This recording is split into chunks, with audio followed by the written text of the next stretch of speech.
Good afternoon. Good afternoon. We are here this afternoon to discuss homelessness and squatting within our capital city and also statewide. Just as a bit of brief background to the committee members and those in the room, I've pulled a little bit of research while I was getting ready for this hearing. And based on a 2023 annual homelessness assessment report that was prepared for Congress by the U.S. Department of Housing and Urban Development, there are 780 homeless persons in Mississippi. 650 of those are in Jackson. So over 75% of our homeless population in the state are in Jackson. About 204 of those 780 are families. 42 of those are unaccompanied minors. 69% of those 780 are veterans. It's suspected that those numbers are higher because that is a population that is hard to get an accurate count of for obvious reasons. But based on the figures that were reported in that study, we are by far a state that has a much smaller homeless population than our surrounding states. For instance, Arkansas is reported to have approximately 2,111 homeless population. Louisiana's number is 2,587. Alabama is 2,509. Georgia, 8,782. And again, we are sitting, according to this study from 2003, at 778. So while our numbers do not appear to be large on a national level, I do think that this is something that while our numbers are not out of control, we can certainly get a handle on it and possibly get our numbers even lower than they are. And that's something that we're here to talk about today. This is obviously a multifaceted issue and not something that we are going to solve in a day. I don't want anyone to expect that we're going to leave this hearing today with all of the answers to solving the homelessness problem or even all of the issues surrounding squatting. This issue involves mental health. It involves housing, both temporary and permanent. It involves statutory and legal issues. In an effort to consolidate this hearing and make sure that we don't have you guys here for 4 days, we've tried to focus this hearing on specific issues. Specifically, we're going to look at some of the statutory and legal issues, and we're going to focus the scope of this hearing to permanent housing and how we can best look at that issue. Thankfully, we have a very active chair and vice chair of our public health committee who understand the mental health aspects that we're dealing with, and we can work with them hand in hand to address those issues. I just want to be very clear that we understand that mental health is obviously a component to this, but we will not hear specifically from speakers discussing mental health today. We're going to try to focus primarily, again, on statutory and legal issues and then permanent housing issues. If we tried to tackle all of the issues surrounding homelessness and squatting in one hearing, again, we would be here for a week, probably, in a hearing. So with that being said, we're going to go to our first panel of speakers. We have our law enforcement panel. This is, they've been here with us before, obviously, for multiple hearings. We have Chief Bo Lucky with Capitol Police Department, Chief Joseph Wade with the Jackson Police Department, and Sheriff Tyree Jones with the Hinds County Sheriff Department. What I'd like for these gentlemen to speak to us about generally is the homeless population within the capital city, the challenges that in their experience, in their law enforcement experience, what are the challenges law enforcement face with respect to the homeless population? I know that's a very broad question. And then also, to the extent that you can, to discuss the distinctions that law enforcement are able to make between homelessness and panhandling versus loitering. And then with respect to squatting, if you could walk us through the current process that law enforcement undergoes when someone calls to report a squatter, so that we can see if there are statutory or legal issues that we can look at to make that process cleaner or simpler for law enforcement to address. Thank you. Right, good afternoon. You hear me okay? All right, I'm Joseph Wade. I bring you greetings from the men and women of the Jackson Police Department. First of all, that is a very open-ended question, and it's something that we deal with every single day in our city. Of that number that you gave, probably, I agree with you, most of the majority of them are here in the city of Jackson. And it's a continuous issue for us. It's a continued cycle for us. And when you talk about homelessness, we have to realize that it's overlapping so many other issues in our community. As you stated, mental health issues. Most of the individuals that we run across that are suffering from homelessness are suffering from mental health issues, and they're suffering also from drug addiction. So we have several things going almost synonymous with each other as we, navigate these homelessness issues. Now, we get around 6,000 calls for service a week at the Jackson Police Department. Quite a few of those are dealing with the homeless population because people just simply do not want them around. And when you're talking about businesses, you're talking about downtown, you're talking about development and things that people are doing. We're also faced with our homeless population and people suffering from drug addiction, committing crimes. When people are trying to build new buildings and homes here in the city of Jackson, they're robbing them of things like copper and stuff like that so they can go self-medicate due to their drug addiction. So it's an ongoing, continuous cycle that we face every single day. We have an issue with squatting here in the city of Jackson. We have homes that are vacant, that have been vacant for a while, and we have individuals that are homeless that moves into these residences. They have illegal hookups, electricity, water, and people call us to come evict them. Of course, we know when these squatters have set up a domicile, set up a resident at these locations, then we refer them to the county to go through the legal eviction process for these individuals. Most of the time, the simple interaction with law enforcement, when we check these people for local checks and warrants, yes, most of them do have warrants. Most of them are wanted by law enforcement. But as we dig deeper, as we drill deeper, a lot of these individuals are fresh out of prison. They have been brought here to Jackson with a bus ticket or a bus ticket directly to Jackson, and they're gang affiliated. And it creates a lot of issues for our good, hardworking people that stay in these neighborhoods that do not want this population around. But the biggest thing that we see is not just people being homeless. We see people that are suffering from these mental health issues, people that are suffering from drug addiction. And it's a constant cycle that we see all the time in the city of Jackson. And it's so dangerous for law enforcement because as we approach these individuals, we have a new program that we have in place called Field Contacts, where we make contact with these individuals just to find out who they are. And most of them are not even from the state of Mississippi. But now they're here, now they're our issue, now they're our problem. But as we do these field contacts, you would think that this person may be suffering from a mental health issue, but they're suffering from drug addiction, from PCP, heroin, meth, you name it. So it has to be a holistic approach as we deal with it. We're faced with law enforcement. We are law enforcement, we enforce the laws, but we're doing so many other things that are kind of outside that scope. We're dealing with the homeless issue. We're dealing with the mental health issues. We're dealing with the drug addiction issues in our community. So whatever help that we could glean from you guys, whatever help that you can give us as we navigate and move through this, because it's not just one generation. We're seeing kids now that are 17, 18, 19, 20, kids that are homeless. So this cycle is continuous. It's something that we see every day. And we have to be careful as law enforcement, as a community, as a city, and as a state, as we deal with homelessness, that we don't criminalize it. Because I've talked to people, I've talked to the homeless population. We fed them at Smith Park a couple weeks ago.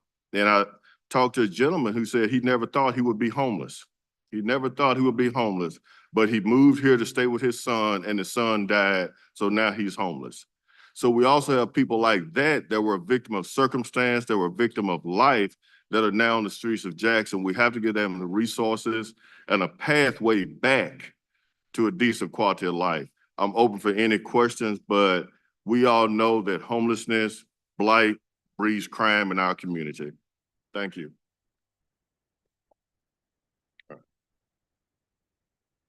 Good evening. Thank you all for allowing me to be here today. Just to kind of reiterate, like Chief Wade said, you know, a lot of this that we're dealing with is a social issue that it's not a criminal enforcement action involved. However, we do run into, like Chief Wade said, a lot of individuals with warrants, a lot of individuals in possession of illegal narcotics, and a lot of individuals who are doing things, usually misdemeanor offenses, in order to protect themselves. A lot of this statutes are already on the book. That's things that we've already got remedies. One thing that is a problem is, whenever you're dealing with misdemeanor offenses, we have nowhere to put them. Now, Capitol Police is currently working on a contract with, Franklin County Jail to house or to have 40 beds for misdemeanor offenders.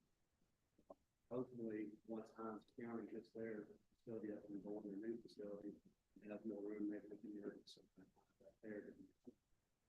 But, you know, as of right now, there's really no avenue to pull these people off the streets when they are. Because like I said, most of them are misdemeanor offenses. Now, we do have the offender that will break into a business in the middle of the night, and it will be a felony charge. And you know, Sheriff Jones has accommodated Captain Police with all felony offenders. We do have a place to have them, so not necessarily felony offenders. However, we're still talking about these people that are victims of circumstances who, had they not had this drug addiction, had they not been on the streets in the first place, I mean, it's desperate condition, would they have committed this crime? So all we're really dealing with is the root of the problem. All we're really providing a solution by just putting them to jail. I don't believe that we are. I don't believe that is going to be the answer to this, because they're going to get out of jail. When they get out of jail, they're right back in the same place they were when they went in. Now, obviously, you know, a very small percentage of those individuals will learn from their interactions with law enforcement, learn from going to jail, maybe straighten up, maybe do things differently for themselves. But the overwhelming majority of them will end up right back in our jurisdiction, right back doing the same things they were doing. And that's because they have no other alternative. So one of the biggest things that we can do for this state is try to find alternatives other than putting people in jail. Obviously, I'm not saying that if somebody breaks the law, they should not go to jail. They should, 100%. I think a proactive law enforcement agency and this proactive partnership that we have, we do that all the time, we do that all. However, I'm just recommending that that's not necessarily the only answer, and that shouldn't be the end of where we're involved. I'll give you a very minor interaction that I had the other day with a gentleman here at Smith Park. Again, extremely minor. Got a call from a citizen that there was a gentleman in Smith Park who was screaming obscenities that everybody could walk by.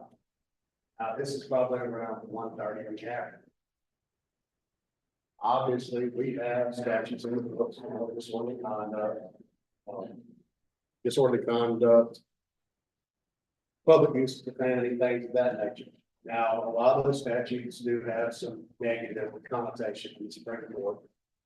And it's very, when you're looking at those statutes, enforcing them, you have to jump in with the involved, but also the fact that they're misdemeanors. Like I said, we don't have the word for misdemeanor.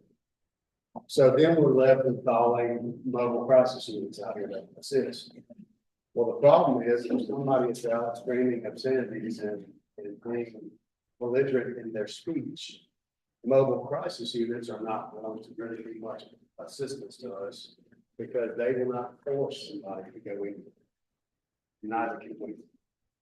Can't force somebody into the back of the truck while they're taking something. And mobile crisis is not going to deal with individuals or possibly potentially violent suspect. So,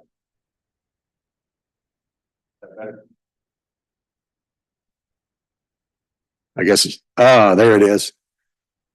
You didn't even have it on.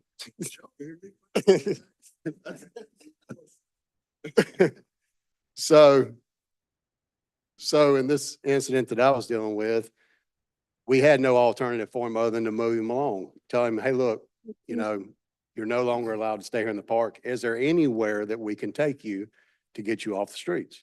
Can we take you to a shelter? Can we take you anywhere? No, didn't want to go anywhere. So the only thing that we could do was tell him to gather his stuff and leave the park because it is a city park. It is, he is causing a disturbance. That's all we can do. So we watched him walk down Congress, past the governor's mansion, and he continued on south into, you know, into the distance. But again, you know, I'm out there with two of my patrolmen and I said, how do y'all normally deal with this? He said, this is exactly how we have to deal with it 90% of the time. Because if they are being belligerent, nobody is going to take them.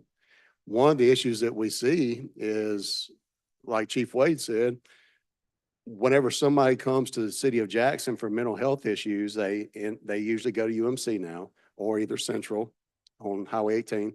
But if they go to UMC, they're out of beds. I'm sure Central is as well. They end up right back on the streets.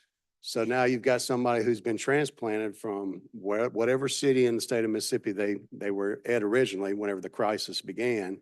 They've been brought to the city of Jackson to a hospital where they are not being treated and they're being released. Then they're back on the streets. And unfortunately, when you deal with mental health issues,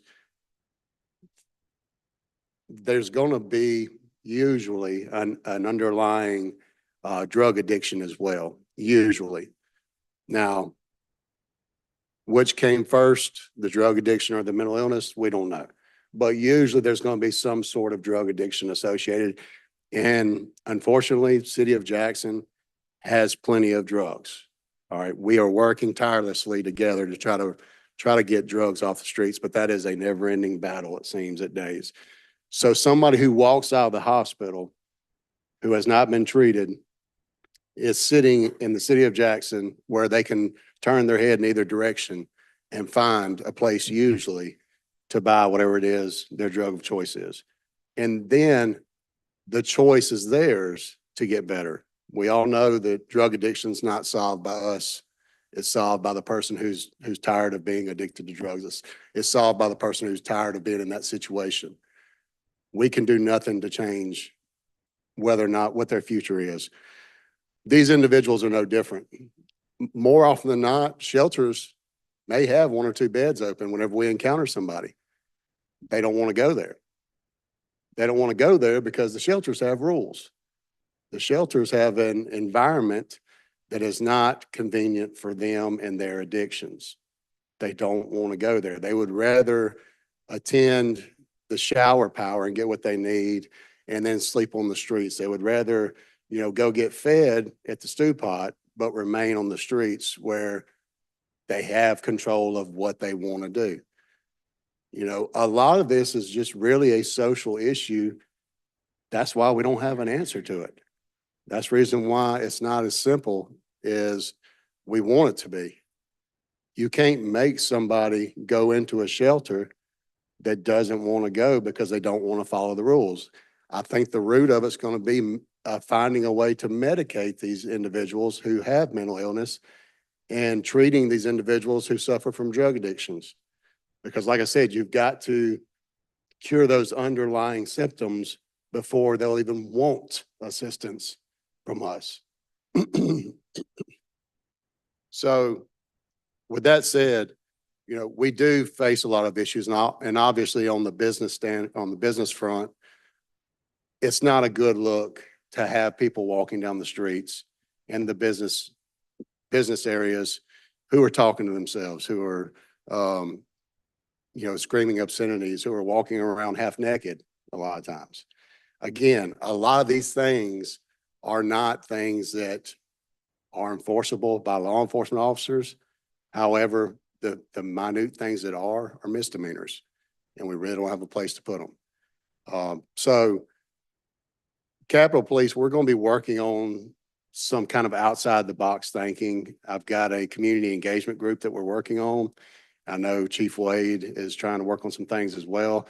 A lot of the things that he's doing, we're also starting to do, like the field interviews, things of that nature.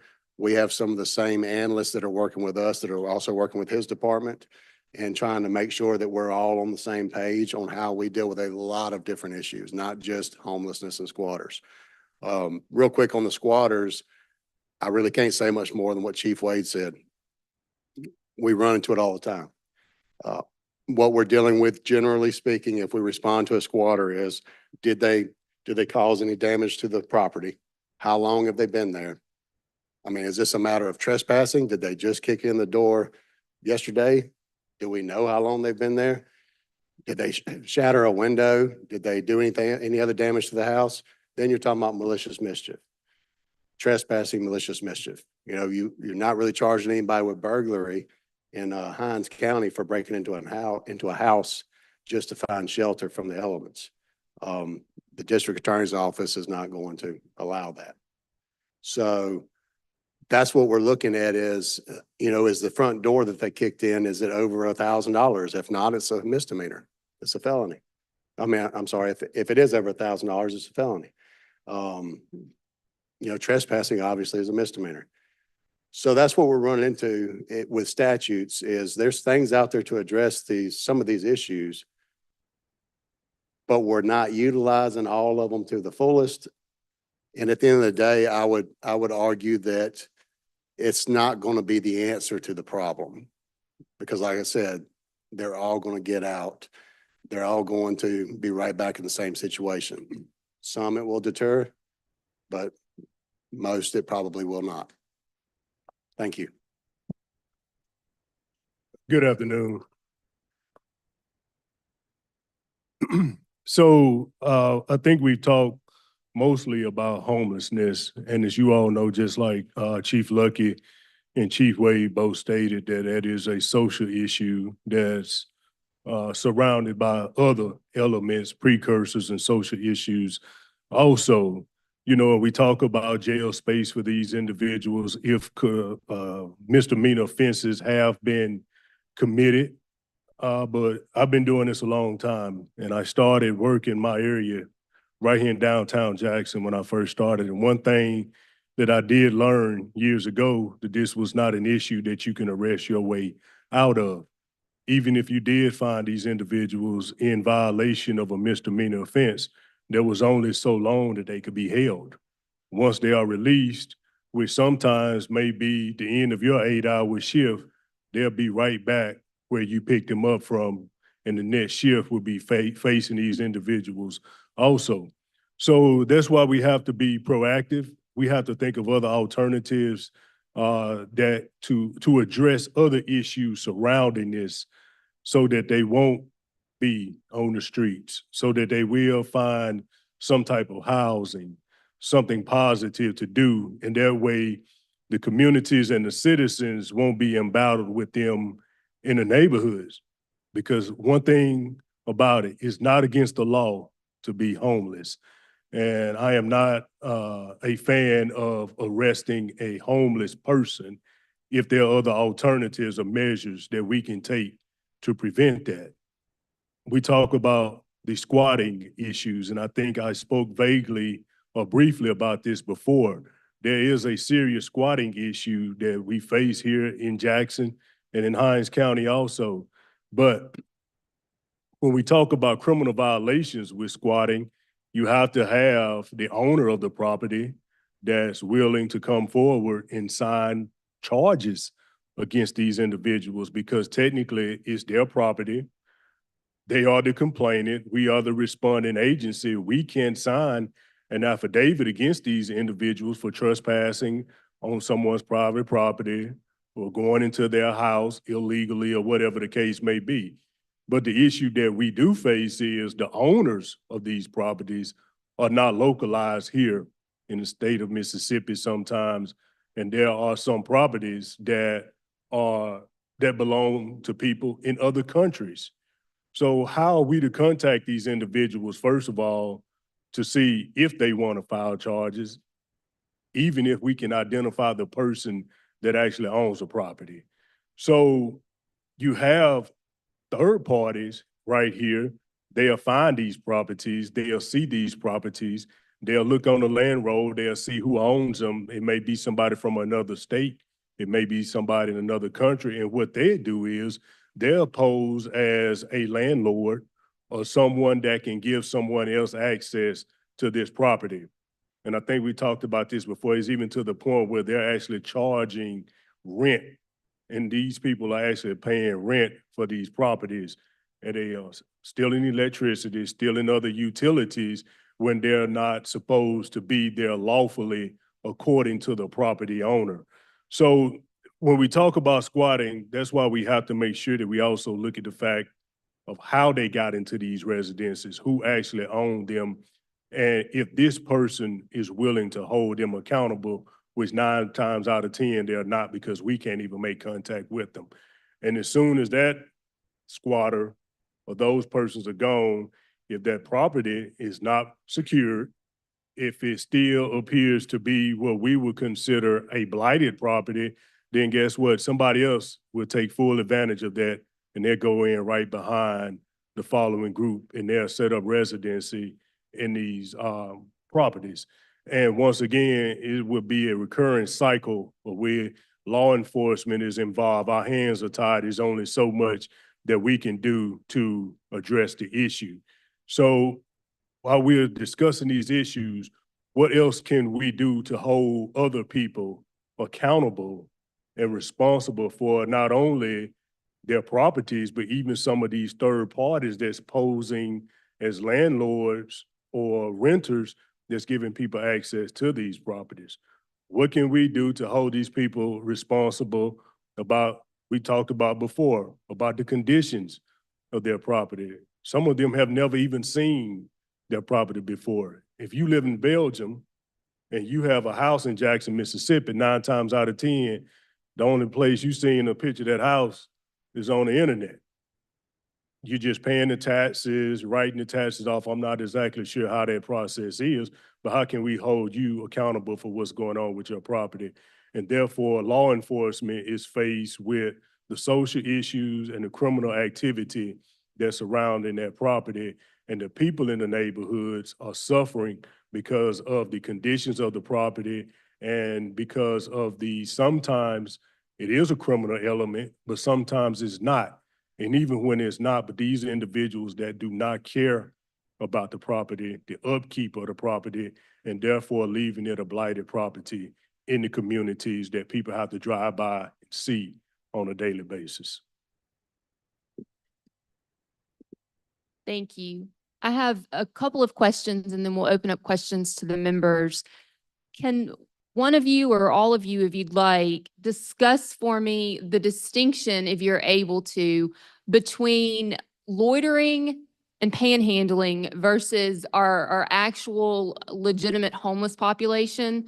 As I understand it, and as many of my constituents complain about, for instance, the intersection in front of St. Dominic's, for instance, it has been reported that a lot of those individuals are just dropped off out of a van at times, stand with signs and panhandle throughout the day, and then are picked up later by somebody in a van, and are separate and distinct from our actual homeless population. They're using it as sort of a business, if you will. One, do you see the law, as you understand it, as being able to do anything about that situation? And two, how, if at all, are you able to distinguish between the panhandling and the loitering and the actual homelessness situation? So I guess I'll start on that. Yeah, okay. When it comes to loitering, that's basically your individuals who are hanging around an establishment or an area with no intent to actually carry out the act of what that establishment was meant for. In other words, somebody who's hanging out in a gas station parking lot with no intent of going into the gas station and purchasing anything. They're there just to hang out, talk to friends. I think about back in the days, whenever I was in high school, we used to hang out in parking lots. That was loitering. That's what it is. And we were hanging out with no intent to do anything wrong, but no intent to do anything that area was actually created for. When you're talking about panhandling, obviously, they're not necessarily, somebody can loiter somewhere and panhandle at the same time. Obviously, panhandling, the difference is they're asking for money. And in some instances, from what I'm understanding from some of your constituents as well, is they get aggressive with it.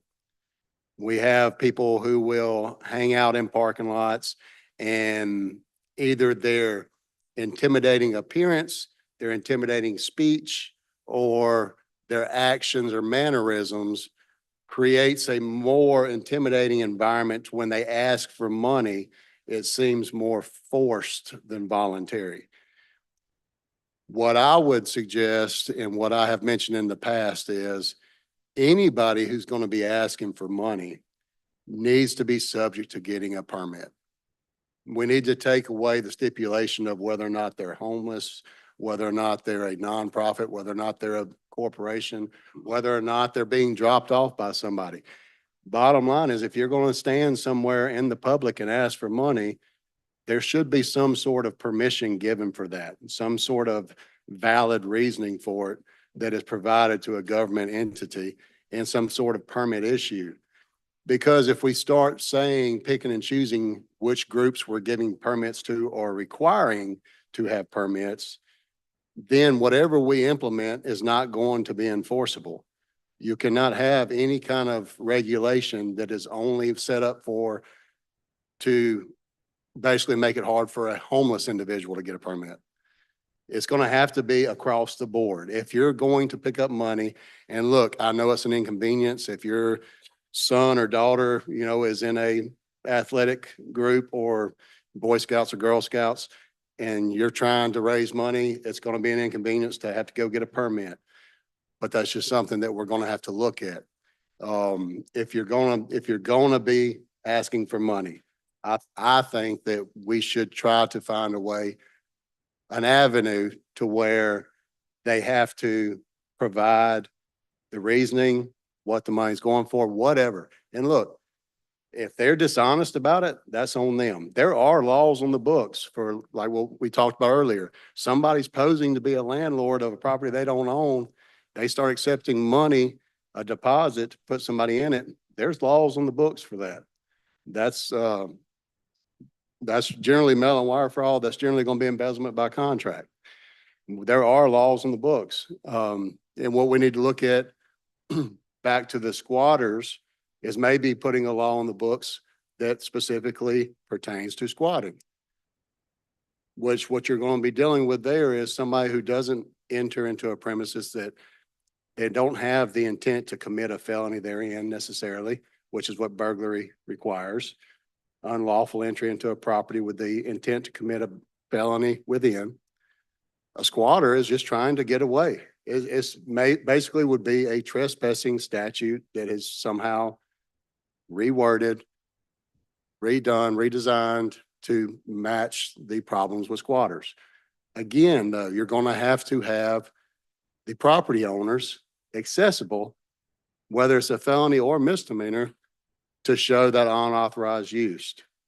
That's going to be a hurdle. But back to the loitering and the panhandling. Like I said, I would suggest that, loitering is generally a city ordinance violation. There comes a time where if a manager or owner of a business has to tell somebody enough times get off their property, they're not allowed on their property, that it could become a trespassing issue, which is a state statute. But most of the times when you're talking about loitering violations, you're talking about city ordinance violations. All right, thank you. Yes, just to echo what Chief Lucky stated, most of our loitering cases and incidents really end up being a trespassing situation. When we respond to, say, a gas station in reference to some individuals hanging around, of course, we can ask them to leave, but it's not our property. Like the sheriff stated, that owner of that property has to be willing to sign an affidavit for trespassing because it's their property. Now, if we run across them and they have a warrant for their arrest or something like that, of course, we'll take the appropriate course of action. But as we flip the page and talk about panhandling, we've had that issue come up over the past 10 years here in the city of Jackson. We have been warned and we have been put on notice that panhandling is considered protected under the First Amendment of the United States Constitution up under free speech. And we have been threatened by multiple agencies and organizations that they would sue us for violating these individuals' constitutional rights to panhandle. Now, we understand if they get out in the roadway, they're obstructing traffic, then yes, we have a course of action that we can take as far as law enforcement. But simply standing on the corner, asking for money, based on what we've been told by several organizations, we're violating or potentially violating their constitutional rights, and they're going to sue us, the Jackson Police Department and the city of Jackson. I know it's a stretch, but that's what we've been told by numerous organizations. And there are some precedents set across the country about panhandling and whether it's protected under the First Amendment. All right. I'm good on that. Y'all addressed that. All right. Thank you. One last question by me, and then we'll open it up to any other members. I think all of you probably mentioned, or at least a couple of you mentioned, the squatters usually or often are turning on utilities illegally. Is there anything that you guys are able to do with respect to that? In other words, even if there is an out-of-state, out-of-country owner, if the squatters have turned on water illegally, and if the water company is willing to press charges or do something, is that an avenue that we have explored? Yes, that is an option for illegal hookups, but if it's energy, say it's a light hookup, energy would have to be the ones to sign an affidavit on these individuals. A warrant would be issued for their arrest, and they can be arrested then. But I don't know of many instances where these utility companies are willing to sign affidavits against them. I think that they have a team or a crew that goes out and address illegal hookups. They avoid the hookup. They'll put something safely possibly in place to prevent it from happening again, or even if not, that's pretty much the take that they take on it. They don't get too involved in criminalizing the matter. They just get their assets back and they're done with it. So that's possibly an avenue to explore, but I'm just not sure exactly how that would go over with the utility companies due to the many customers that are here. Because if you do that, if it goes through the judicial system, that means someone from that entity will have to come and testify in court against these individuals. There are some states, at least it's my understanding, that either have or are in the process of working out statutory language that would streamline the process for removing a squatter. So it would essentially allow the judicial process to either be shortened or to be removed. So that if, for instance, I have a rental property and I call you guys and say there's a squatter on my property, it's no longer an issue of you guys having to figure out, is this a trespass situation or has it turned into a squatting situation? And does it go to court at that point? Is there an eviction process in play?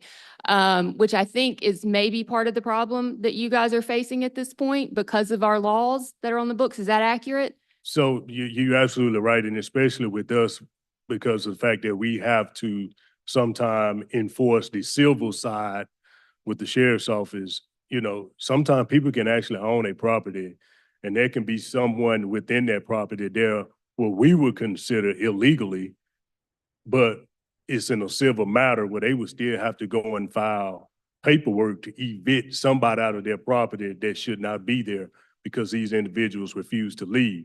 But this goes back to what I talked about earlier. Sometimes they are compensating a third party that's posing as a landlord or a renter to have access to this particular property. So you're right. That is something that I believe that should be explored regarding the laws and what we can actually do to prevent it and to address it also.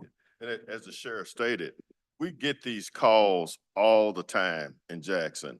And it's hard for a citizen to understand, hey, this is my home, my property.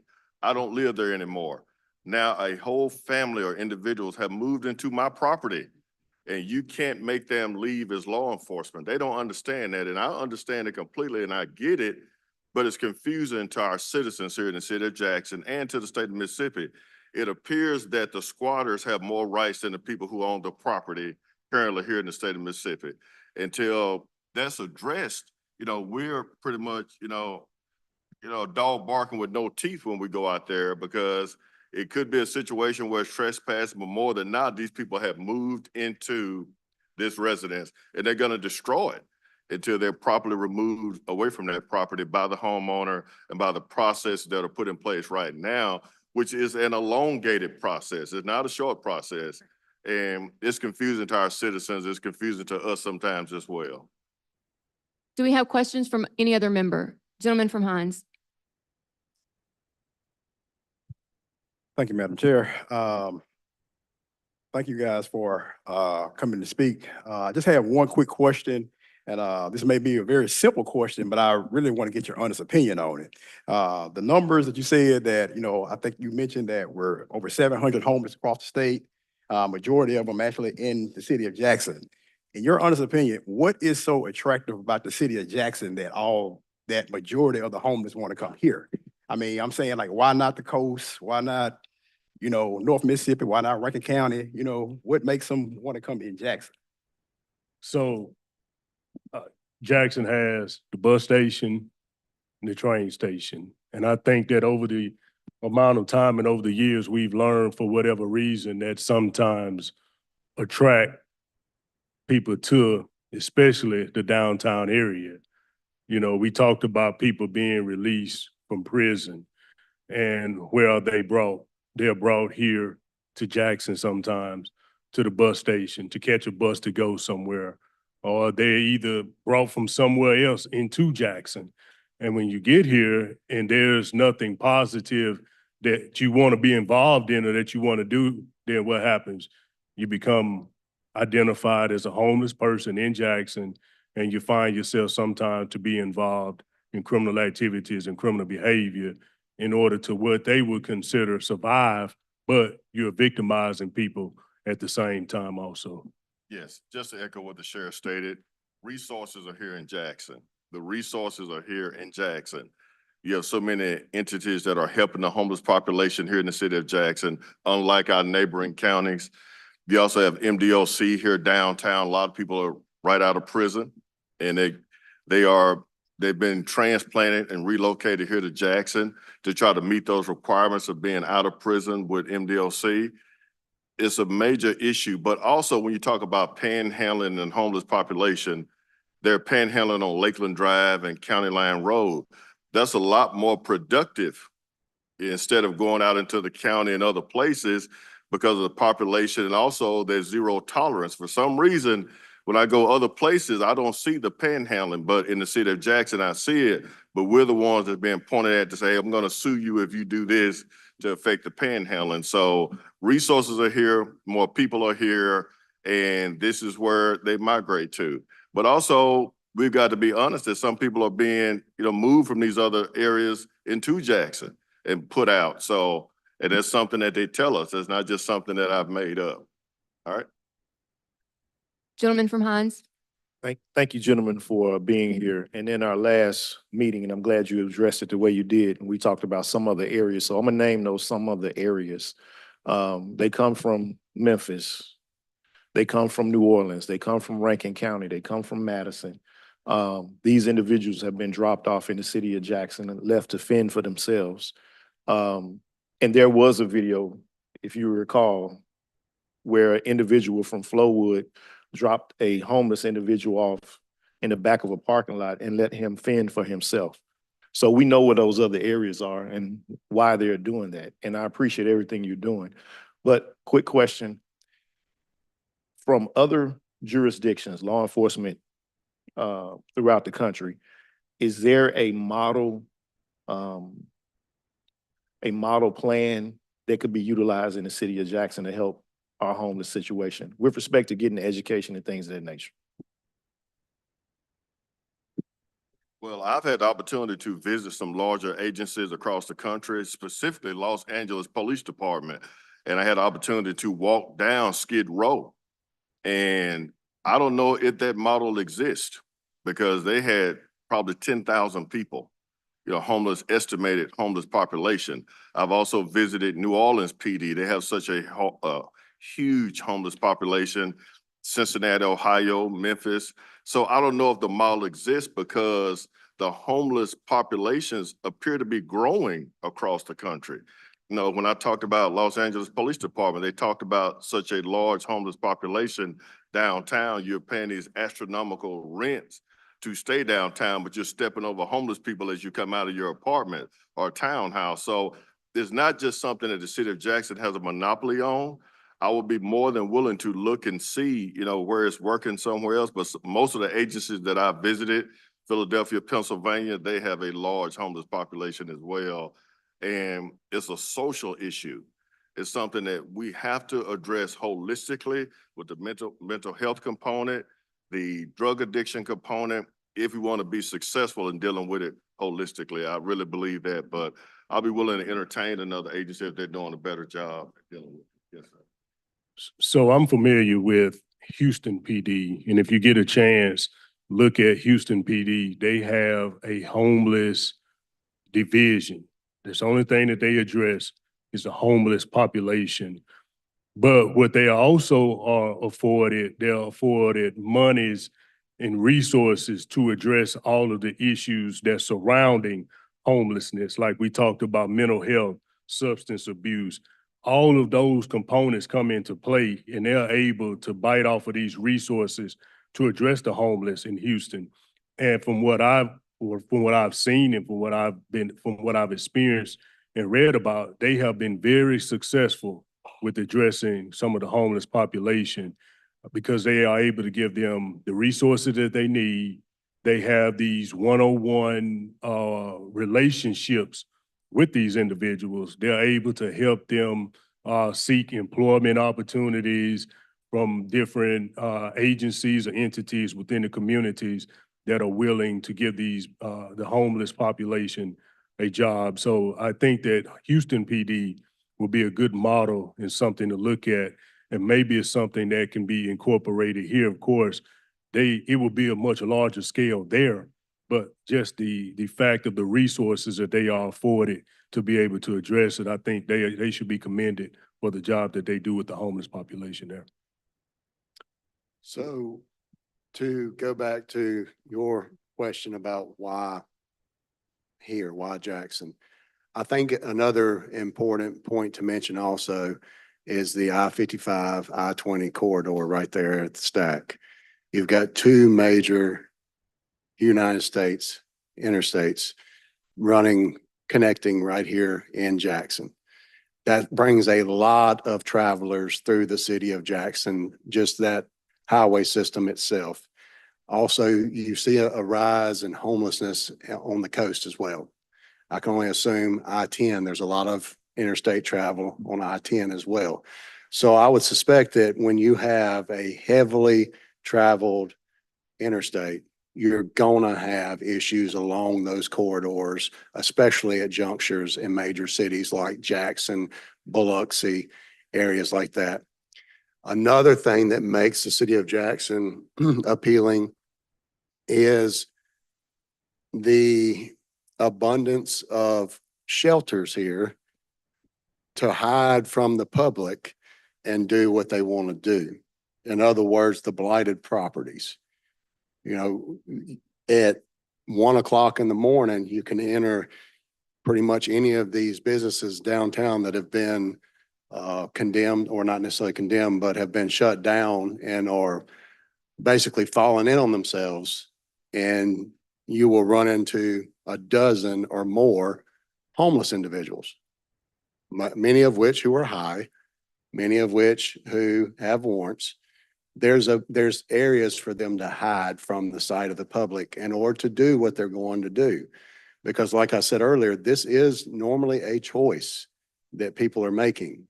Unfortunately, and as odd as that sounds to us who choose to live differently, a lot of times this is a choice. Now, is it a choice that's influenced by their habits?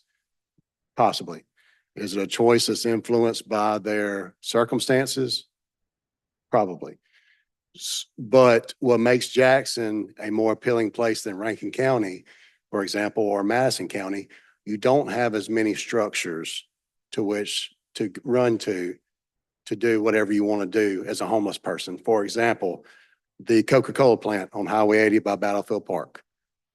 I can tell you 5, 6 years ago, I went through that building numerous times looking for suspects. And a lot of these suspects were from Rankin County and they were living in the Coca-Cola plant. Why are they doing that here in Jackson instead of where they come from? Well, because there's a big Coca-Cola plant that's empty. There's a endless supply of illegal narcotics on the streets right there in that area. And they're able to do whatever they want to do and run back to shelter and fall under the darkness of the night and do whatever they want to do in these empty shelters. And that's going to be the biggest attraction here, is going to be not only the bus station, the train station, the interstate, but also the fact that we've got so many places for people to go. And there's a lot of things going on in the city of Jackson after hours. I don't know how many of you in this room are out after hours in the city of Jackson, but there's always a party somewhere. Always. There's always something for somebody to get into. I mean, when you have that kind of atmosphere, you're going to bring in people who are attracted to that lifestyle. And I'm not saying the homeless people are out there going to clubs and partying, but the fumes of that is that there are illicit drug sales going on in the areas. There is a lot of people bringing stuff in. There's a lot of things happening, a lot of things going on. So in order to make the city of Jackson less attractive, these types of meetings, when we're talking about blighted properties and ways of getting people off the streets, that's going to be one big part that makes Jackson less appealing to that group of individuals, the mentally ill and the chemically dependent. Now, again, you also have the fact that we can't change and we're not going to change. A lot of your hospitals, major hospitals, are here in Jackson. Again, people get transported to hospitals for a lot of reasons. They could be anywhere in the Tri-County area or anywhere in the state for that matter, be transported to UMC, whether it's a mental crisis, whether it's a trauma injury, whatever it may be. And they may not have a way to get back to where they came from. And they end up homeless on the streets. City of Jackson used to have, 500,000 residents, something like that, 10, 15, 20 years ago. I mean, About half a million. yeah, but, or, quarter of a million, whatever it was, it's been at 275. Okay, yeah. Sorry, 275. There's a lot of people from all over the state, Rankin County included, who have family ties to Hinds County, who have family land in Hinds County. And sometimes they seek refuge back to those old family connections and that old family land. Why? I don't know, but that could be another contributing factor. And one last thing, when I mentioned the permit stuff, I know from experience, whenever I started in law enforcement 20 years ago, a lot of departments and surrounding agencies, they strictly enforce permit violations. If you do not have a permit, you're not going to be on the corner. I don't care if you are part of the Boy Scout group or you just wandered in from a neighboring state. You're not going to be on a corner collecting money. Now, that was 20 years ago. I don't know how strictly those rules are enforced now. There's also other things going on, just like you mentioned, that is not right, that is not okay, which is bringing the homeless population or vagrant population from those counties over to Hines County and dropping them off. You know, I'm all for if we encounter a vagrant or homeless individual and we ask them, do you have somewhere you want to go? We will take you there. But throwing somebody in a patrol car just because you don't want them in your city and then dropping them off in a whole nother city, that's an issue. That's something that we can't really do anything about here. But that is another problem that you mentioned, and we see it as well. All right, we have a list of members who've told me that they have questions. I'm going to try to get y'all in order, but if I skip you, I'm sorry. The third gentleman from Hines is next on my list. All right. Thank you, Madam Chair. And thank y'all for all being here to address this very important topic. Now, I do want to back up just a little bit to Madam Chair's question in regard to squatter rights. So I'm glad that y'all explained to us that, squatters have rights. Reason they have rights is because everybody deserves due process, and you want to take the power out of civilian hands when it comes to having to put people out. But what I want to know is when we talk about adverse possession and a person ultimately being in a property for a long time and taking ownership of it when they meet the statutory criteria, what I want to know is if we have a squatter in a property, is there a certain amount of time that they have to be there and can say that they are a tenant and cause the landlord to have to go to court? Well, when you talk about most adverse possession statutes, you're talking about, I believe, 5 years. With 10 years in the state of Mississippi. So, and within that time, there's ways to show that you have improved the environment of usually, when you're talking about adverse possession, you're talking about people taking land. For example, my neighbor has 10 acres and I carve off an acre and put a garden on it. And I fence it off, and for 10 years, I garden there on that land. Well, guess what? After 10 years, by adverse possession laws, that acre of land that I've made a garden out of that was never mine is now mine. That's going to be something that's civil and completely out of any realm of what we do, obviously. Now, to your question, though, how long does it take for somebody to become a tenant? That's not really going to be an adverse possession issue. Now, if it does reach that, if they're there for 5 years, that's a much bigger problem than what we're talking about today. What we're talking about today are people that kick in the door and remain there for 2-3 weeks, a month. Once somebody sets up domicile in a building here, for example, your average landlord, or I say average landlord, your landlord in Jackson, Mississippi, that may have 120 rental properties. Well, why they have 120 rental properties in the city of Jackson? Because they bought them for about $5,000 a piece, or either they got them in tax deals. So they're not going to be checking those properties as often as somebody who has fewer properties. They're going to be, maybe whenever they lose a tenant, they'll go over there and check it. But then at the same time, they're having properties that are vacant for a while.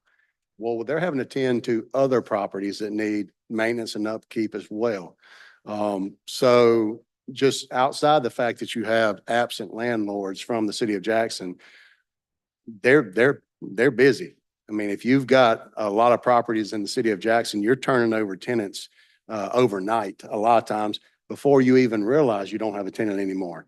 By the time you realize your tenant's moved out, your air conditioner unit's gone, the windows are shattered, the refrigerator, the washer, dryer, everything that you've left in that house for tenants is gone. And there's somebody else living there. That's what we're talking about. And that's not going to be affected by your adverse possession laws. That's going to be something that is something that we can look towards defining is when does somebody become a tenant, whether legally by contract or illegally by squatting.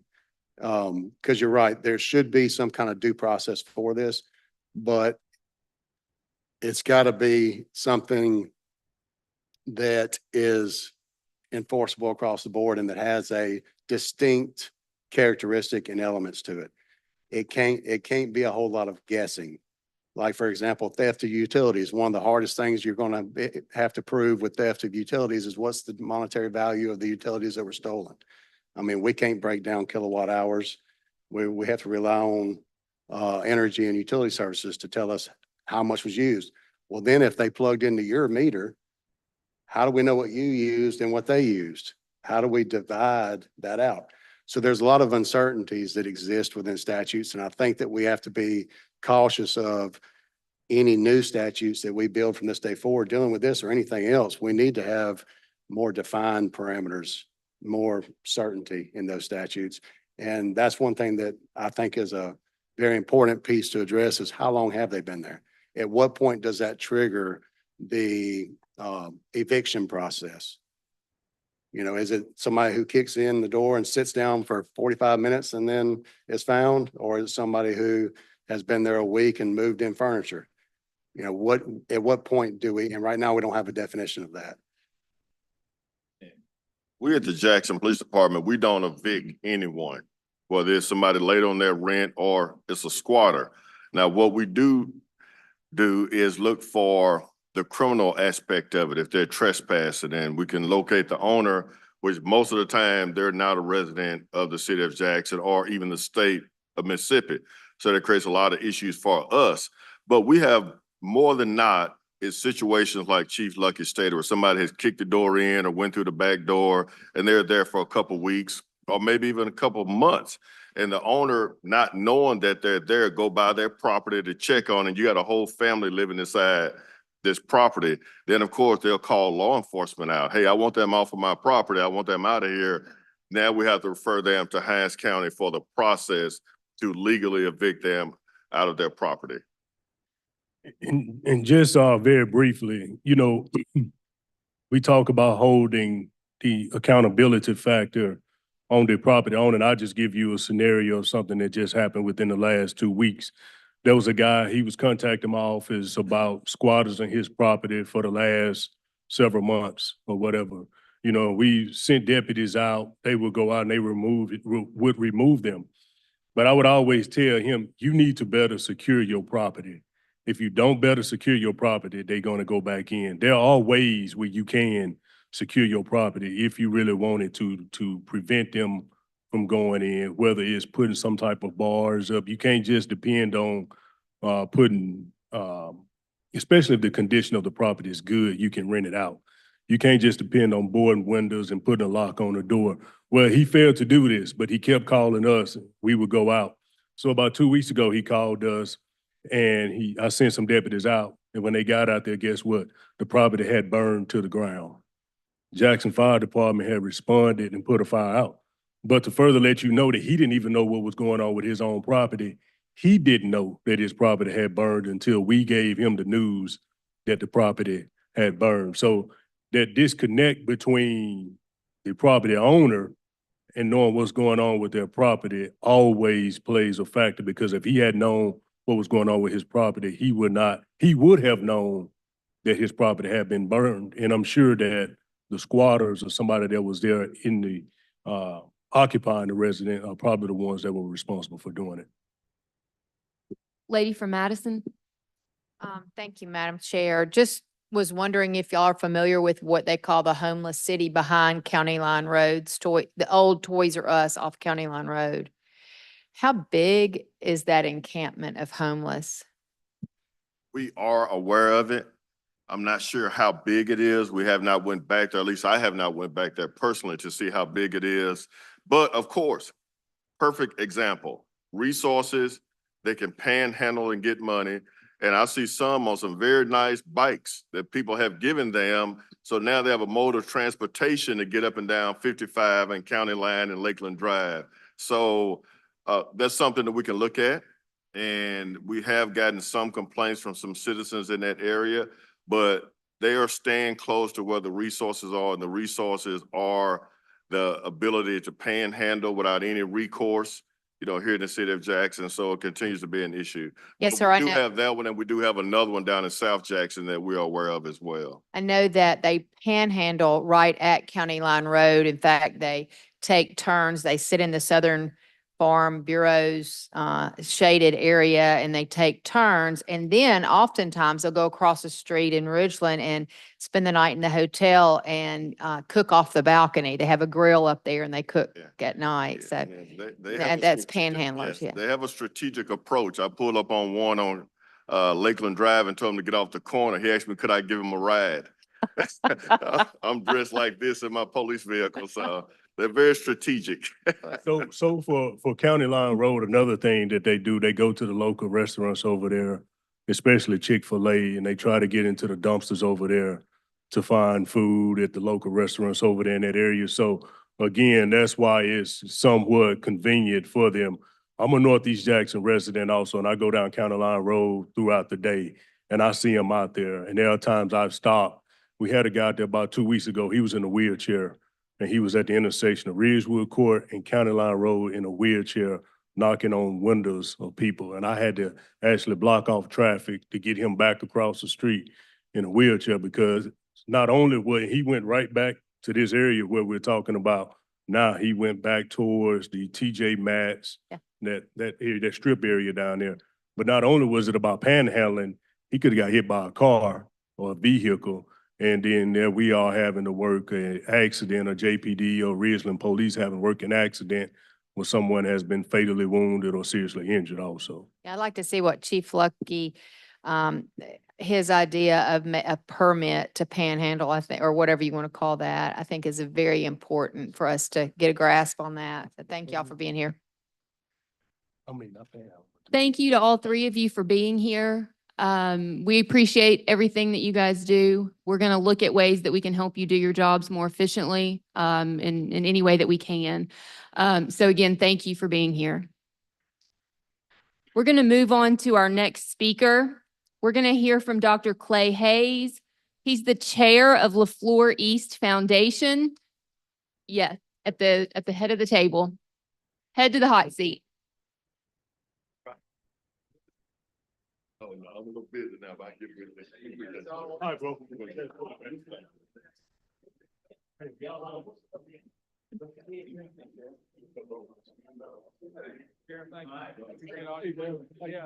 Doing well. I hear they're going to talk about Florida. Oh, I still got, I got some pickleball. Yeah, you do. I'm ready for it. I'm telling my wife that I'm ready for it. When it warm up, I'm definitely get out there and play something. I got to learn how to play. Yeah, I know. I'm in. Yeah. All right. Appreciate it, man. Hey, I'm doing fine. Thank you. All right, we're going to go ahead and get started so we can try and get back on schedule. As I mentioned, our next speaker is Dr. Clay Hayes. He's the chair of LaFleur East Foundation. Dr. Hayes, if you would just briefly tell the members a little bit about LaFleur East Foundation, what it is, the businesses that it represents, and then if you would go into a bit about how those businesses and the homes in the area are impacted by squatting and homelessness. Thank you very much. Can you hear me, or let me pull this? How about this one? Is it the one, this one? How about, Slide up. here, help me out here. All right, can you hear me? Okay, thank you. Sorry about that. So yes, I am Clay Hayes. I'm a cardiologist with the Jackson Heart Clinic, and I live in LaFleur East, which the boundaries are I-55 to the west from Lakeland Drive at St. Dominic's all the way up to DeVille Plaza, Old Canton Road. To the north, it's Old Canton. To the east, it's the Pearl River. And then to the south, it's Lakeland Drive from I-55 to the Pearl River. So where all the museums are. This particular foundation was created probably 15, 20 years ago. Leland Speed, many of y'all may have known Mr. Speed, had come up with the idea to try to put together the businesses and the neighborhoods together and create one area to try to work on making this area, part of our city, a great place to live, work, and play. And so we've carried this on. Thank you to the legislature for helping us pass BID legislation, the Business Improvement District. We've gotten that passed, gotten that implemented, and gotten that started.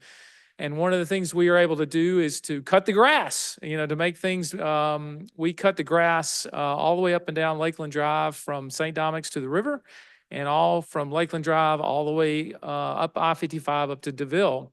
and other citizens in town have helped us and have kind of gone along. And so if you notice, we cut the grass every single week. We're also grateful to our friends with MDOT to cut the grass, but we try to make it nicer. And so that's one of the things we think about, trying to make it, flowers and friends and fellowship, make it a nice place. So when people come into our city, they think this is a nice place to live and work. We have 22 neighborhoods, so it's a little different than Fondren or Bellhaven, but we do partner with those particular neighborhood associations. But ours is 22 neighborhoods, and we have over 150 businesses that bring in revenue to our city. Places like the District at Eastover, Highland Village, Canton Mart, all those, and both sides of the interstate help with providing resources to the BID, to where we can do landscaping and security and just making things nice. And if, as an example, exit 100 right by Highland Village, you can see we did a lot of landscaping, put in trees and working on trying to put in some irrigation, et cetera. We got kind of hit by the drought last year, so it killed some of our plants, but we're working on making it better. So that's a real focus for us. We, as a cardiologist, we have 5 different offices. People have often asked me, are we leaving Jackson? Is Jackson Heart leaving Jackson? I said, absolutely not. We're expanding. We have offices in Flowood and also recently in Ridgeland. But we think the medical community is very important to our state. It's an economic driver. As an old past chamber chair, I think about economic development and quality of life. I also think about my 2 sons that live in Tennessee, and I want them to live back in Mississippi. And so how do we do that? And so the people, the residents and the businesses are very strong-willed that we're going to do something about this with the help of our friends at the city, with the state, and a lot of the businesses to make this area better. So I think that's a long-winded answer, but I think it's important for y'all to know. We don't give up easy. Takes a long time to go through medical school, so we're used to delayed gratification, so to speak. Other questions or? Yeah, things- if you would please, specifically touch on, what the businesses have come to you about, the homeowners have come to you about with respect to homelessness, Absolutely. loitering, panhandling, how that's impacting, either businesses staying or leaving or bringing in customers, those sorts of issues that you've experienced. Absolutely. So our main office is right there at St. Dominic's at Lakeland and I-55. And every morning I look out my office, and every time I drive up to the hospital, there is somebody on that corner, unless it's bad weather or something like that. But there's somebody out there. And it's important, as a physician, a lot of those people have mental health needs and they have drug addiction, and it's just terrible. And we talk about this as physicians in the hospital. Matter of fact, one of my good friends who's a plastic surgeon, I didn't realize this. A lot of these people are human trafficked, and they're branded, and then with tattoos and things. And at night, he will help them after hours and take off those tattoos and help them become unbranded, because they're having to work.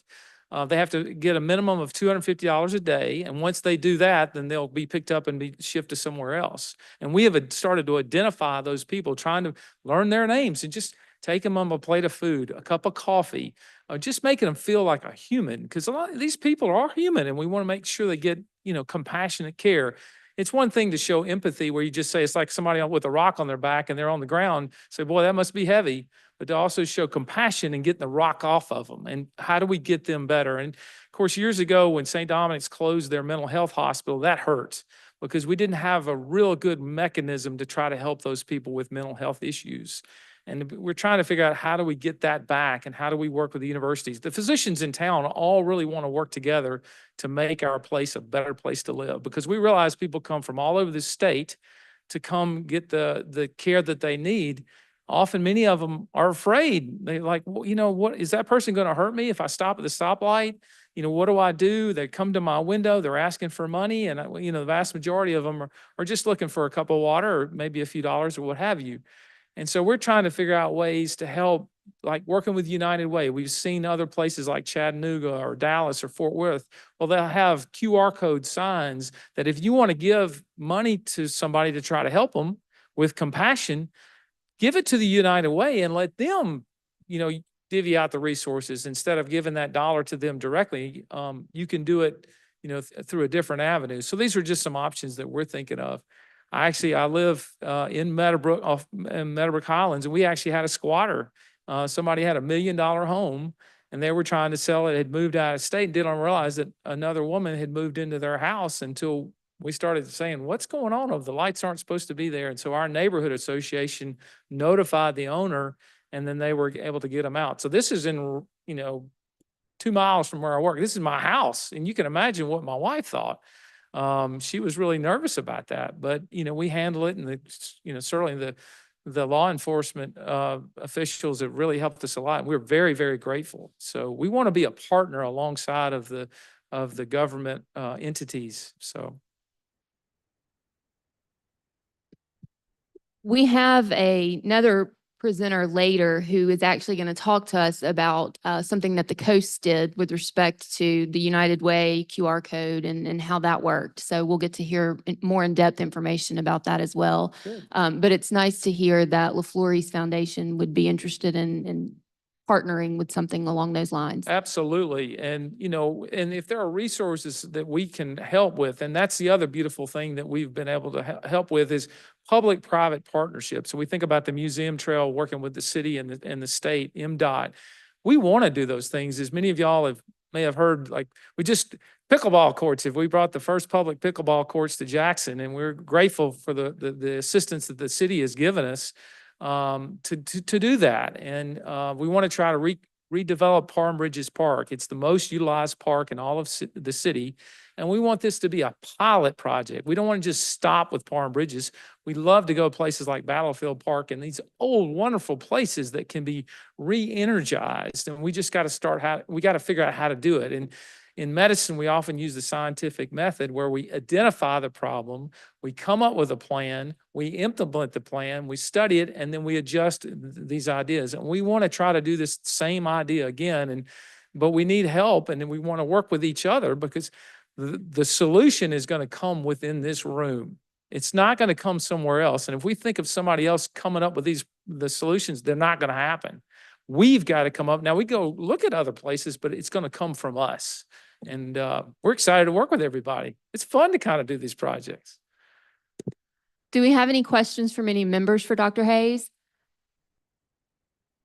All right. It looks like you got off easy today. I'll get you right back on time. How about that? You did. You're part All of the right. solution. Thank you for being here, Dr. Thank Hayes. you very much. All right. Our next speaker is Kristen Due. I hope I said her name correctly. She is the president and executive director of the Gulf Coast Community Foundation. And she is specifically going to speak to us about the Better Way to Give program, which I just alluded to is a program that was started on the coast with the signs and the QR codes to allow residents or those traveling through to donate as opposed to giving directly to panhandlers. Welcome and thank you for being here. Thank you. Can everybody hear me? Okay, I'm Kristen. I'm the president and executive director of the Gulf Coast Community Foundation, and we are just one of 7 community foundations in the state of Mississippi, and we cover the lower 6 counties. And we're celebrating 35 years of helping individuals help other people in need. And so what we do is we work with individuals, businesses, other nonprofits, different groups to create funds that help specific charitable needs in the community. About a year and a half ago, we were approached by the mayors of Gulfport and Biloxi because we have a huge panhandling issue on the Mississippi Gulf Coast. And it was an issue for tourism. Businesses were complaining. We had people couldn't even go to a gas station without 3 different people approaching them for money, safety issue, all of those things. And so they had seen in other areas in Miami, there was a big push for this several years ago to create a fund at the community foundation that that would encourage individuals to not give to individuals on the side of the road, but instead have an opportunity to give to a fund that would help people in need. So how did we do that? We started with several different meetings, and the big thing that you've hit on here as well, we knew that we weren't going to end homelessness.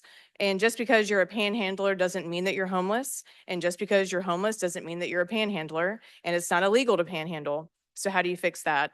So we identified what community foundations do, as well as we are a big convener of people. So we identified individuals that work with United Way, with the Open Doors Homeless Coalition, police chiefs from Gulfport and Biloxi, fire chiefs, Salvation Army, an organization called Back Bay Mission that does a lot of great work on the Mississippi Gulf Coast. And we had a lot of different conversations about what would we do with this money? And we are not a direct service nonprofit. We work with other agencies to do the good work in the community. And what we were hearing from mainly the police officers was when they encountered individuals after hours or on the weekends, and there is no homeless shelter on the coast, and there is a domestic violence shelter for women, but again, you have to be in a domestic violence situation to be able to get in there. And so they were saying that they were having to go into their own pocket to pay for things like a hotel room if they encountered a woman and their children in their car. And so they didn't have a way, or there was no money for them to be able to provide those services. So initially, we said that we would create signs, and I did bring some, I can pass them out. And again, we never told anyone that they could not give to panhandlers, because it is legal to do so. But the signs say that it's okay to say no to panhandlers. There's a better way to give. So there's a number that people can text and they can give through that. And they identified several different areas along the Mississippi Gulf Coast that have, or are more of a hub for panhandlers. And so, but then we didn't have any money at first to start this. And so luckily our mayors in Gulfport and Biloxi are musical. And so they decided to have a concert, and Governor Bryant came and sang. Our mayors of Gulfport and Biloxi came and sang. We had this past year, we did it again, and Senator Wicker came and performed, and businesses supported this initiative, sponsored the event, and we were able to raise the first year around $20,000. We had to pay from that the Text to Give program. It's a system that you have to pay for. It's a couple $1,000s for us to be able to do. And initially, the first year, we primarily worked with law enforcement. So they would call us and they would say, hey, I encountered this woman with her child. There was an incident where two women were with a child who had no clothes, nowhere to go. They were staying in a hotel. They were promised work, and then they got to the coast and there was no work for them. So working with the Open Doors Homeless Coalition, we don't just want to ship people out or send them somewhere else, because then the situation continues and they have nowhere else to go and they're just homeless in another area. So the program specifically targets individuals that are on the verge of being homeless or newly homeless. So if you find yourself stuck in a city and you need to get somewhere, there's a system that Open Doors Homeless Coalition has, I think most cities have, where they can look up individuals in a system and make sure they're not repeat people who are always the ones asking, who have hit every single nonprofit to get all the different services that they offer. So working through that, we make sure that we're not helping the same people over and over and over again. This is a one-time thing. So if you're someone who is stuck here, we'll help you one time. We have that information, we keep up with it. And since the first year, we decided to branch out, and now we take requests from our local United Way, from Back Bay Mission, and from the Open Doors Homeless Coalition. And one thing that we know is that a lot of nonprofits have line items in their budgets for bus tickets and different things to help individuals. The domestic violence shelter, they have a line item to pay for bus tickets. So this isn't a fund that it's your first option to reach out to, because we don't have a lot of money, and we would not have any money at all if we just said we would help every single person that called. We work very, very closely with the nonprofits that are already doing that work. And so we weren't trying to duplicate services. We never said we were going to go into the homeless camps. We have several homeless camps in our area where individuals go out, they bring them food, they bring them tents, blankets, all of those things. That is not what this fund is for. It is to help people not be homeless. So if they're about to be, or however that is. And so in the year that we've done this, we've paid for a few different down payments for apartments for individuals who had a job, who had a car, but they just needed a few $100s to make it into an apartment. And so we've helped individuals get into apartments. We've paid for hotel stays for individuals who needed a week or so between when they were discovered to get to another city for housing, to get to a family member. We've bought bus tickets, but verified that they had a family member or a job wherever they were going, so we weren't just busing people out of the city. We have bought some food for people. We've bought gas for individuals who were stuck in the city of Gulfport who needed to get to another city on the coast. So there are a lot of different ways that this has really helped people. It's been that gap where, and because we're a community foundation, and it's not federal dollars that are coming in, because this is not the city's money. This is not any individual in the community. It is a fund under the community foundation. So we're able to help in a variety of different ways that other organizations cannot. They have a lot more paperwork to fill out versus us working, and we do not give money directly to individuals. So if someone needed a down payment for an apartment, we work directly with that apartment complex. We work directly with a hotel if we have an individual that needed to stay there. So that is how we help people not become homeless or newly homeless, and we're opening that up as well. Some of the issues that have happened is there are a lot of other agencies that help the unhoused population. In this fund in particular, some of them have this sense of entitlement that it should be their money because people are giving to us. And so we've had people call us and show up to our office because they help the homeless, and why aren't we giving them the money to help the homeless?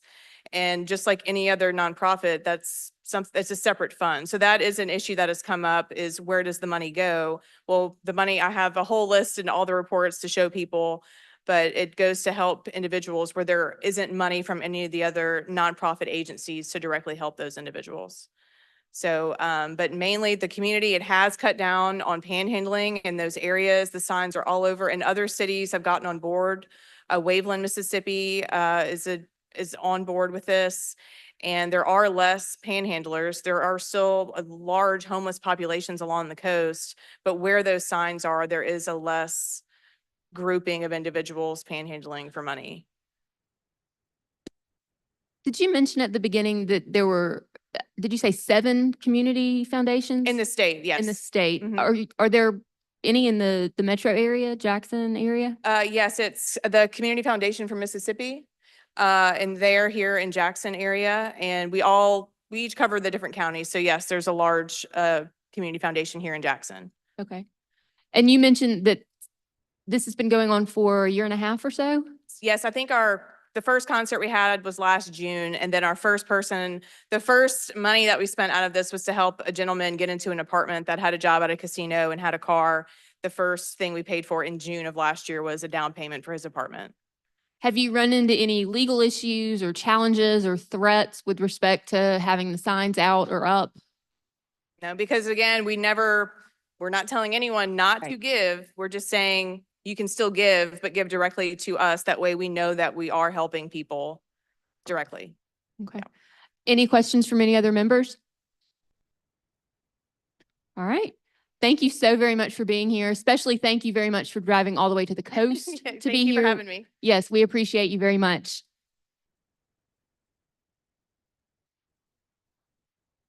All right, we are actually ahead of schedule now. So let's take maybe a 5-minute break very briefly, specifically so I can run to the restroom, and then we'll be right back.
Who turned all what off?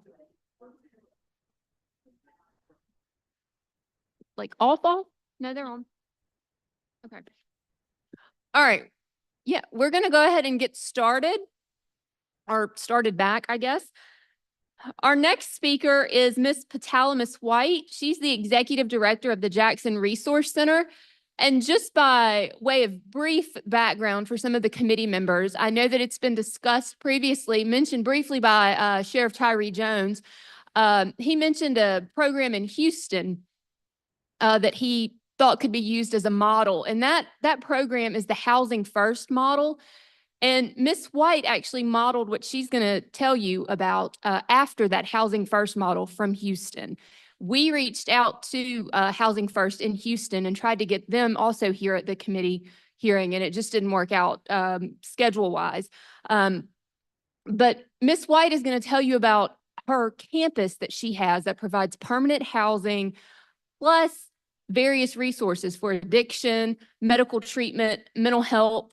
And it's the only one in the area that provides all of those things all in one place. And the way in which she does it is a little magical. I don't really understand how she manages to do it for the amount of money that she does it for. So please listen, and I think that you'll all have lots of questions for her. Thank you for being here, Ms. White.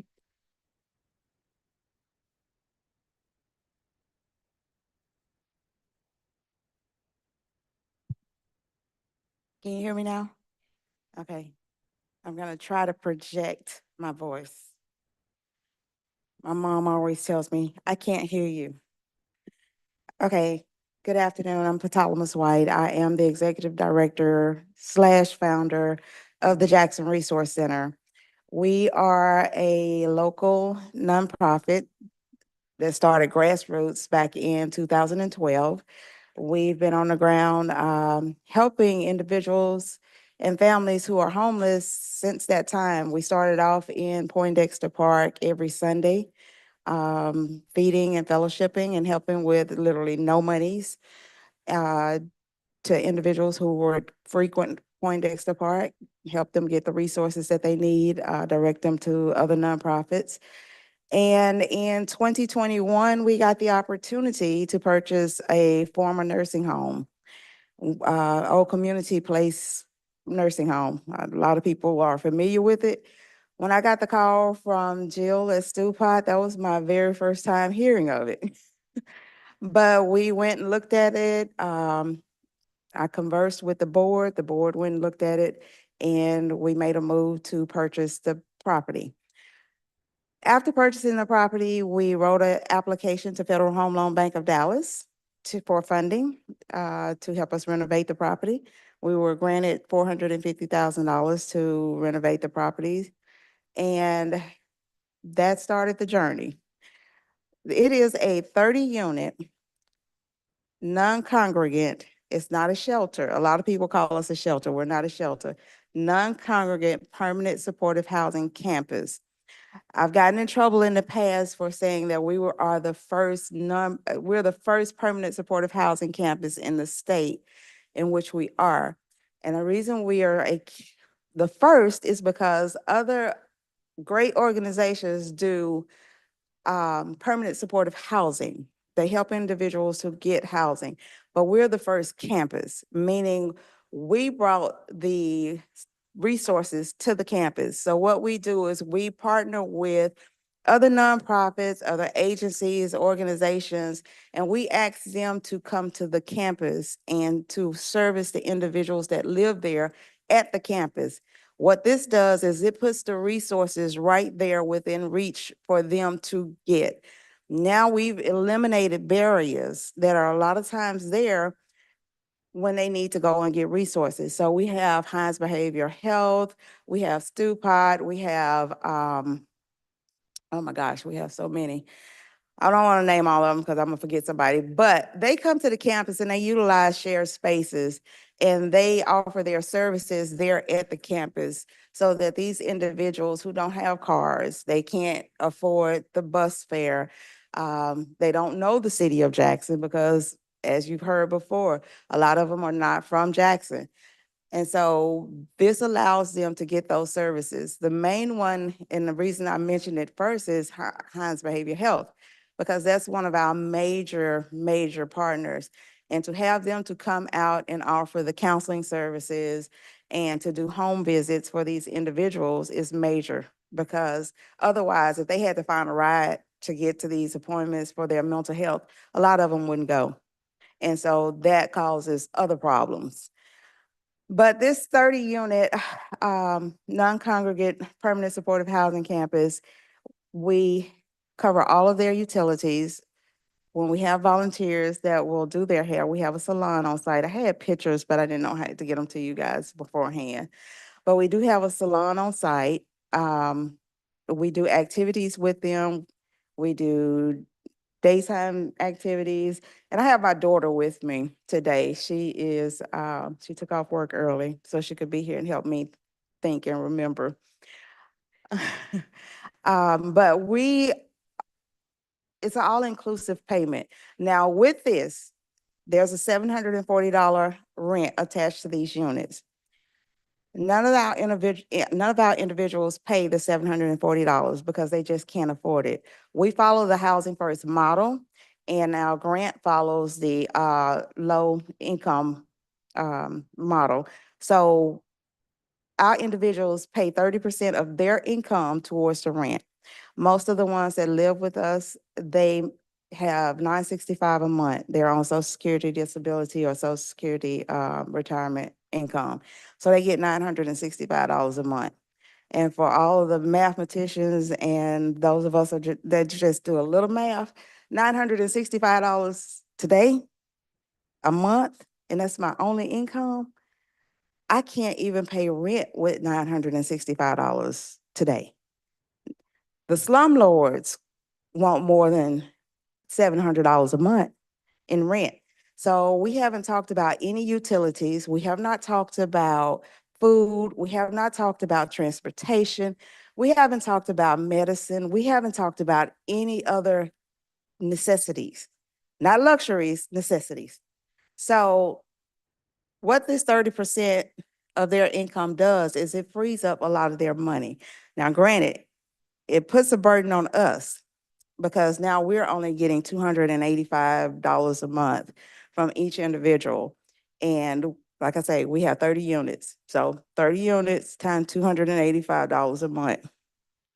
That can get a little tight. I told them in our pre-meeting that our light bill at Langley a month runs between $3,500 and $4,000 a month.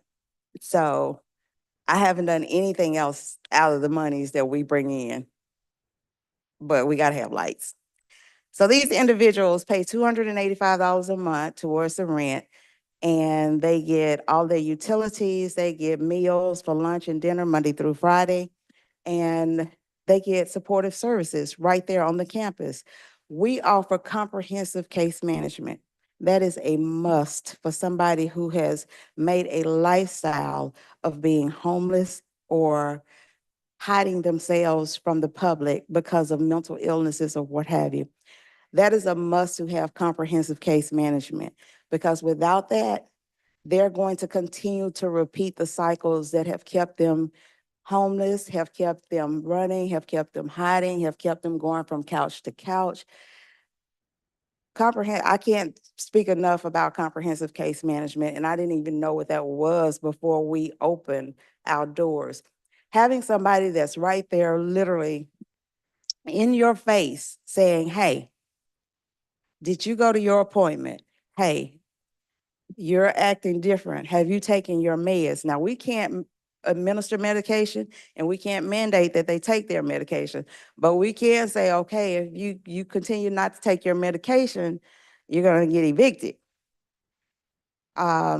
So having that comprehensive case management who's right there, they know their name, they know their story, and they walk with them day by day by day and make sure that whatever goals they've set for themselves, we're right there to try to help you attain those goals.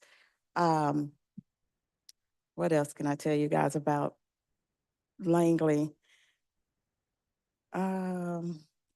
I got my talking points, but I never look at them.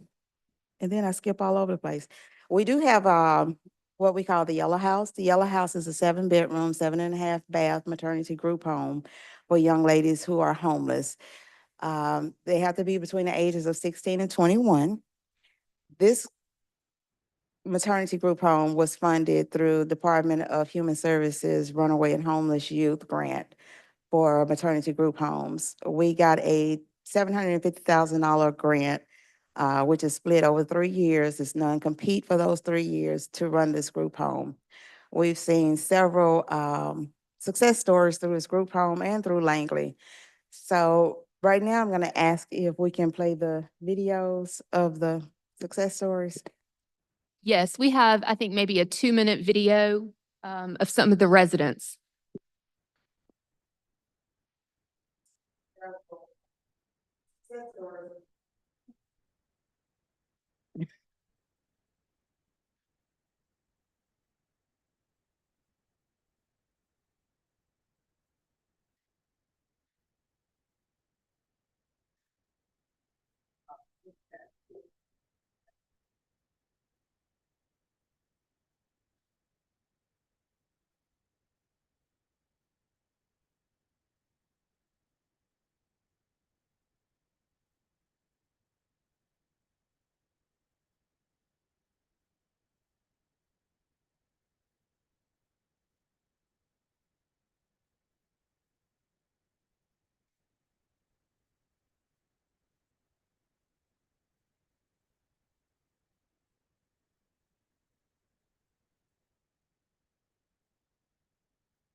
So those are just a few.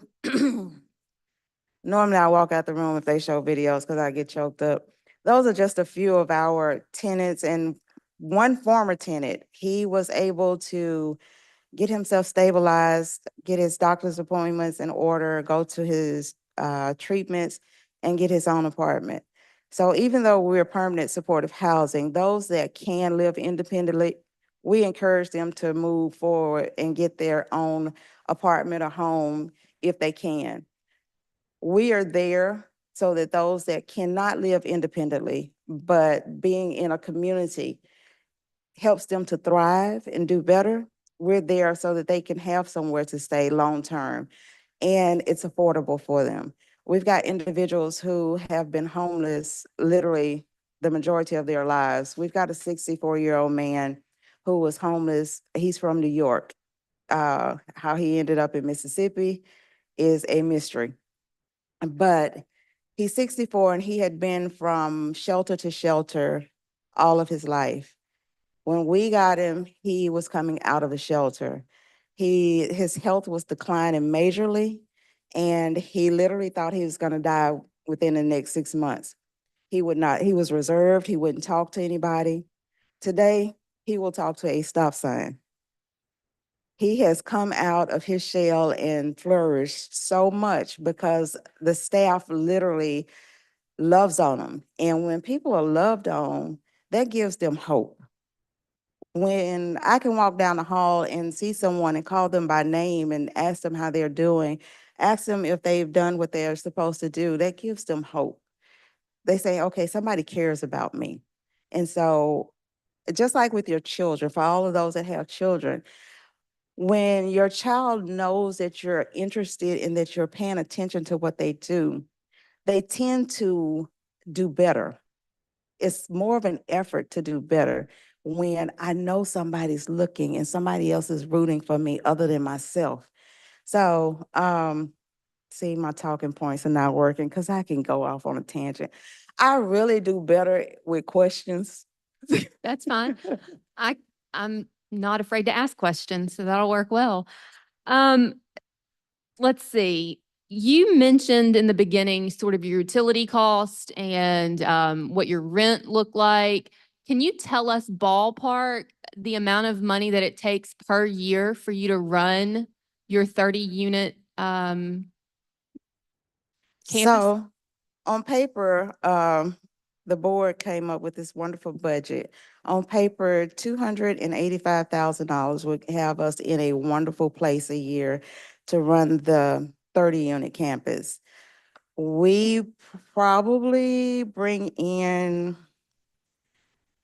a little over half of that in a year's time, and we operate off of that.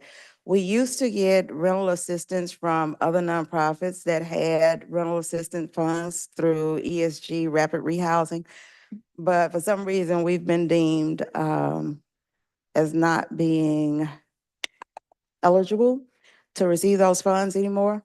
I don't know. So we literally operate off of donations and the rents.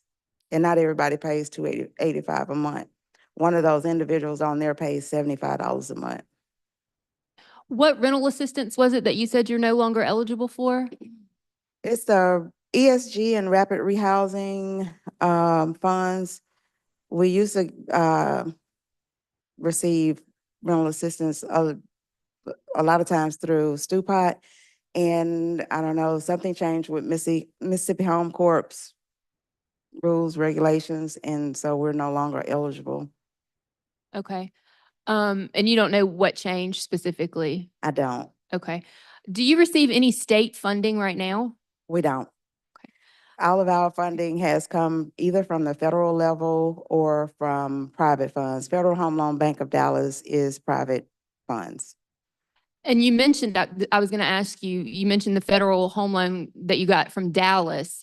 When you and I spoke previously, you made a comment that it was easier for you to get those loans out of state than it was to get those right here in Mississippi to do your program. Can you speak to that? Yes.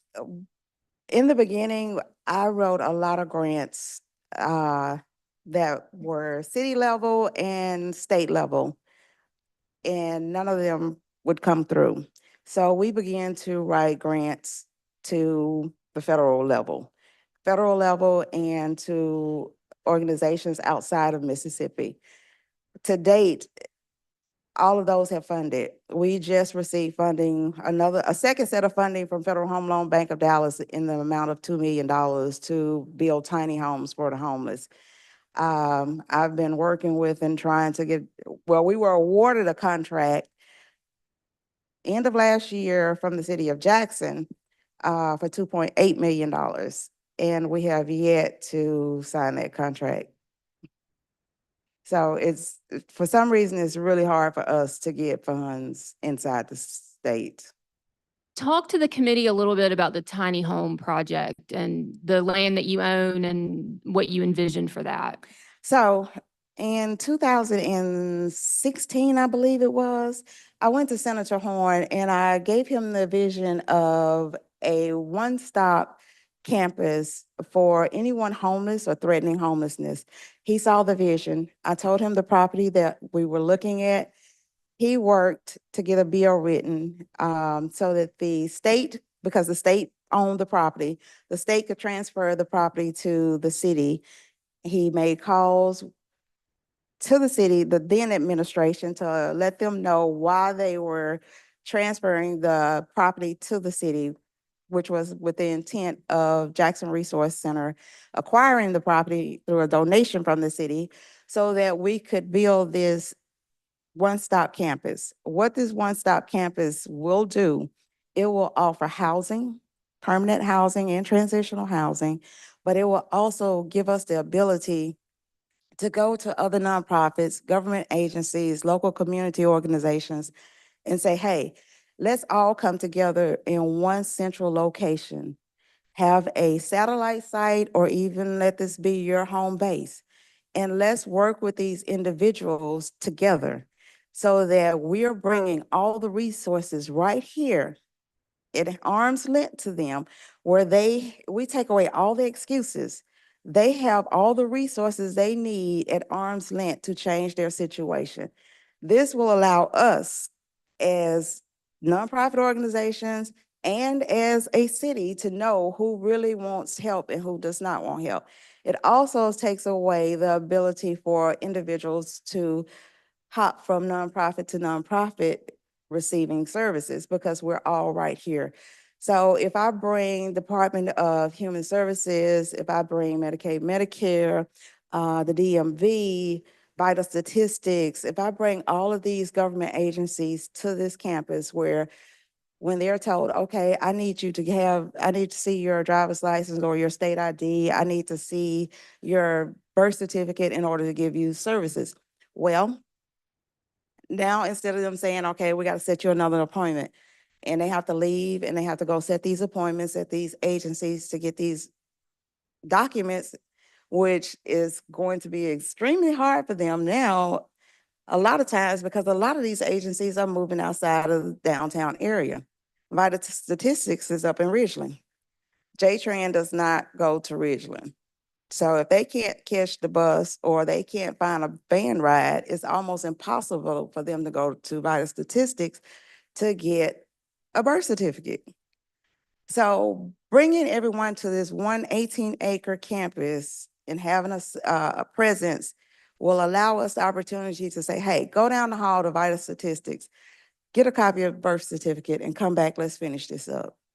Now we're moving them through the system instead of cycling them within the system. Do we have questions from any other members? Lady from Hines?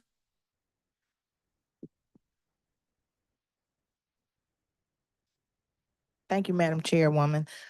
Thank you for being here with us this evening.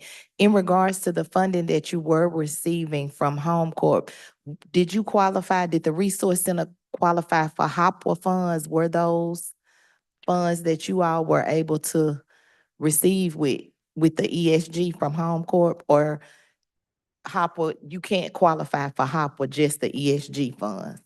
So HOPWA funds are for a specific population of individuals.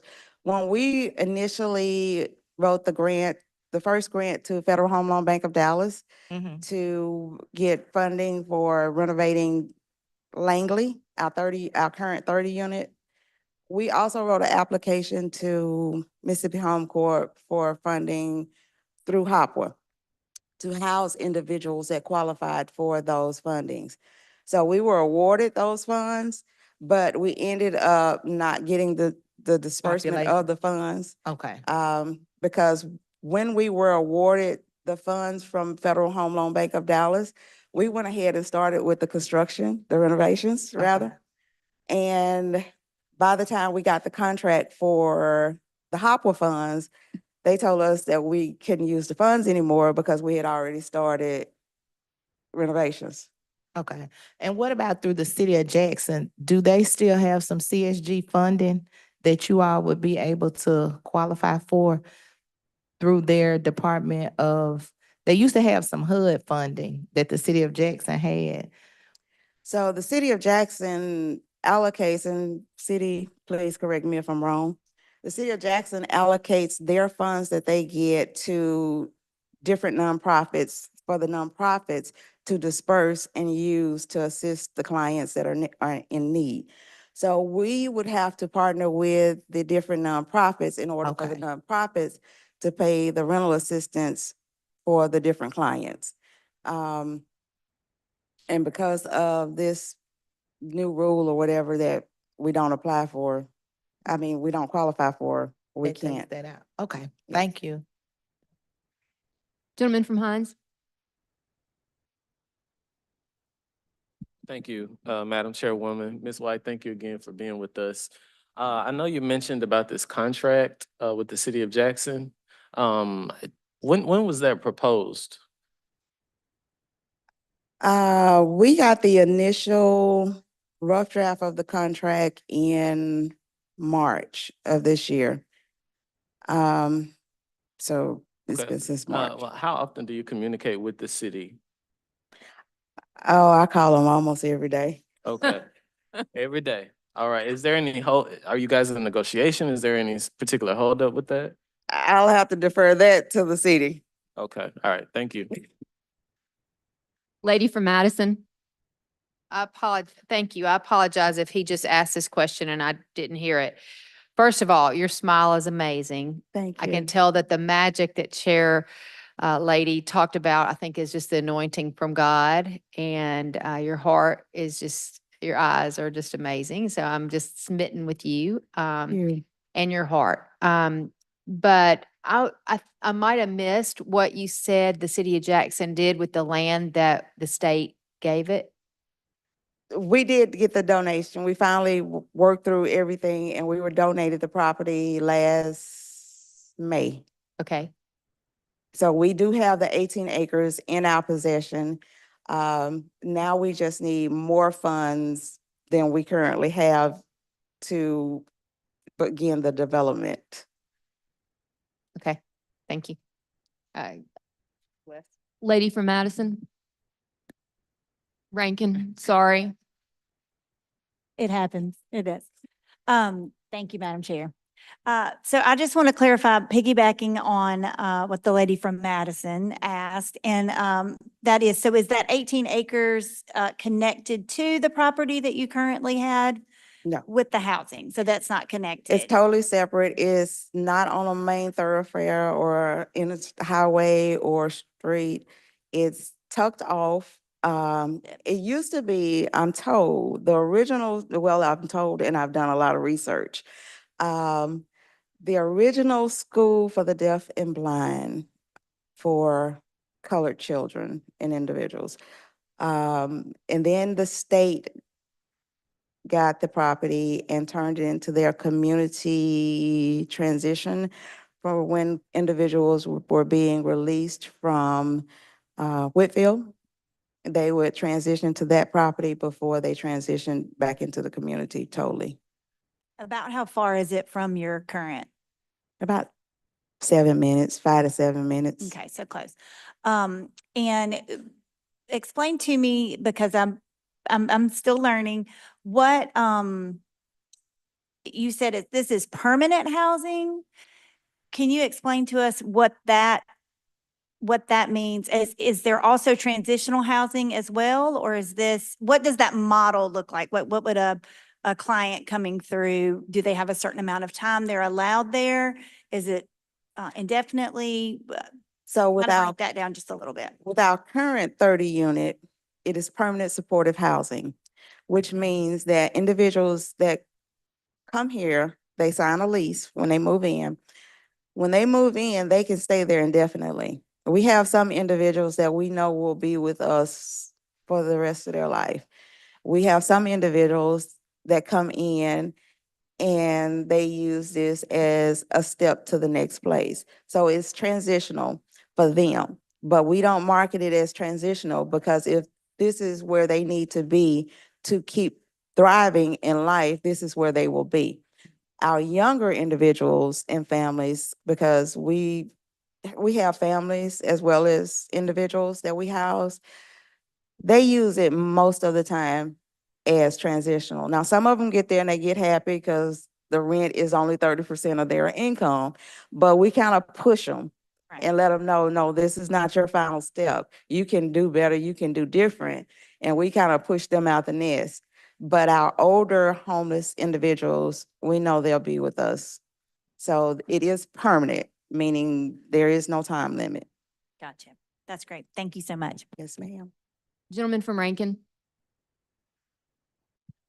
Have you ever heard of Love Your Ministry, Love Your Neighbor Ministries? Have you ever heard of that? They're doing a whole lot. What I'm saying, y'all do a similar ministry, which is awesome, is what I'm saying. But what I was going to say to you though, they have the same thing. They do a lot of the same things. I'd love to team y'all up together to talk about ideas. Because I mean, they've got an apartment complex where they're putting homeless, and in fact, our company is donating furniture through our auction company to their ministry, which is incredible. And so I love what you're doing. Absolutely love what you're doing. Second thing is, I heard you say something about the state hospital. My brother is an administrator there at the state hospital. Some of the social workers work with you guys to get them into y'all's home. Is that what you? We haven't had any calls, I don't think, from the mental hospital, the state mental hospital, Okay. as far as individuals transitioning back into society.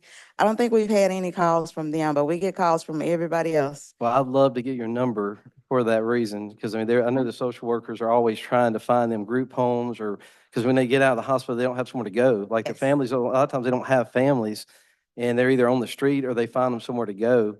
And so I was texting my brother back and forth during a couple of these people speaking, especially when the chief and when Bo Luck and all of them were speaking.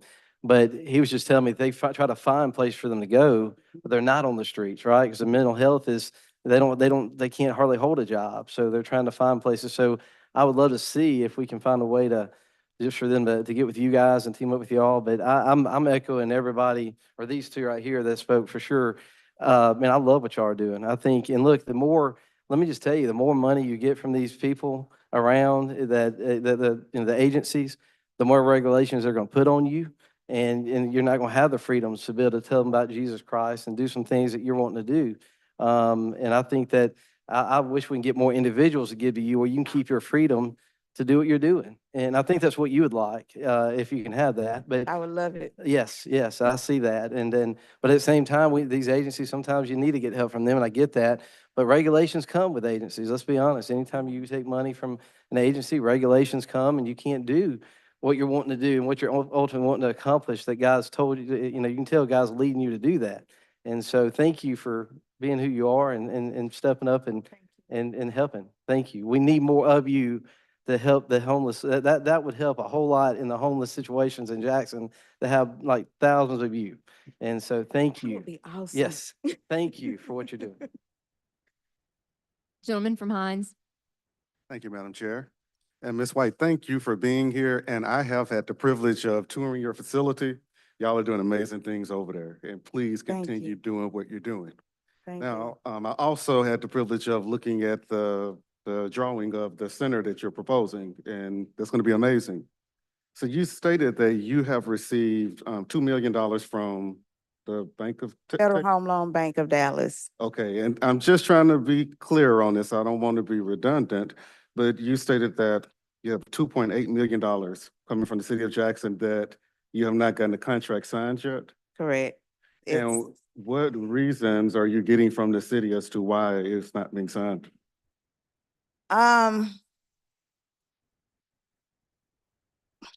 this is a tough one for me. I try not to say, negative things, but there were some speculations that there was something underhanded with us getting the contract. Another nonprofit complained to HUD about us getting the contract, which put the city on hold, and we had to go through a whole lot of red tape and with HUD and the city and all that. And so now it's back in the city's hands. HUD is out of it. It's back in the city's hand. And because some administration has changed within the city, the current planning and development director and deputy director don't think that we can do what we do, what we propose to do for the 2.8 million. But, they don't know the God I serve. And do you know the funding source that the city will be using? I'm just wondering, is it a budget issue with the city as to why you think? No, this is? it's home ARP funds that were allocated to the city for this purpose, to do non-congregate housing for homeless individuals. Okay, It's in there. So since they just did their budget cycle, this is a part of that. or This is old. it's- Yes, that's getting ready to expire if they don't hurry up and do the contract, And so we're what- gonna lose it. when was this process started with the city of Jackson? Last October. Well, they had a meeting in September with all of the nonprofits. And they put the RFP out in October, and I think we got the announcement of the award in December, somewhere up in there. And in March, we got the preliminary contract to look over. And by the end of March, we didn't have it anymore. Right, thank you. Madam Chair, I will defer the rest of my questions to the city of Jackson when they approach. Thank you. Thank you. Do we have any, lady from Hines? Yes, ma'am. Stephanie, can you, I'm sorry, lady from Hines, can you speak into the microphone? Push, they say it's a little button. Okay, is that better? Yes, thank Okay. you. Thank you, Ms. White, for being here. I think is this the same Jackson Resource Center where we served on that committee together a few years ago for Did the stuff city the of truck? Jackson? Yeah. Mayor Lumuma was on in that with, okay, Yes, ma'am. okay, Same one. okay. I We was just grew a curious. little bit. Okay. And you said the city of Jackson would not work with you? No, I didn't say City of Okay. Jackson wouldn't work with us. The mayor is behind us, half of the council members are behind us. A lot of the administration as a whole are behind us, yes. I thought I heard you said there was a hold up on the money or something like that.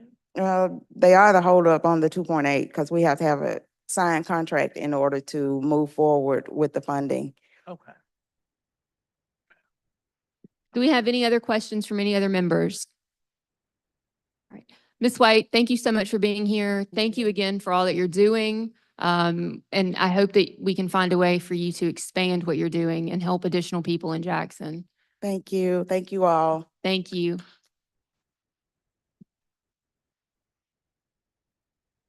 All right. Our last speakers are going to be a panel from the city of Jackson. We have President of the City Council, Virgie Lindsay, and we have Drew Martin, who's the city attorney.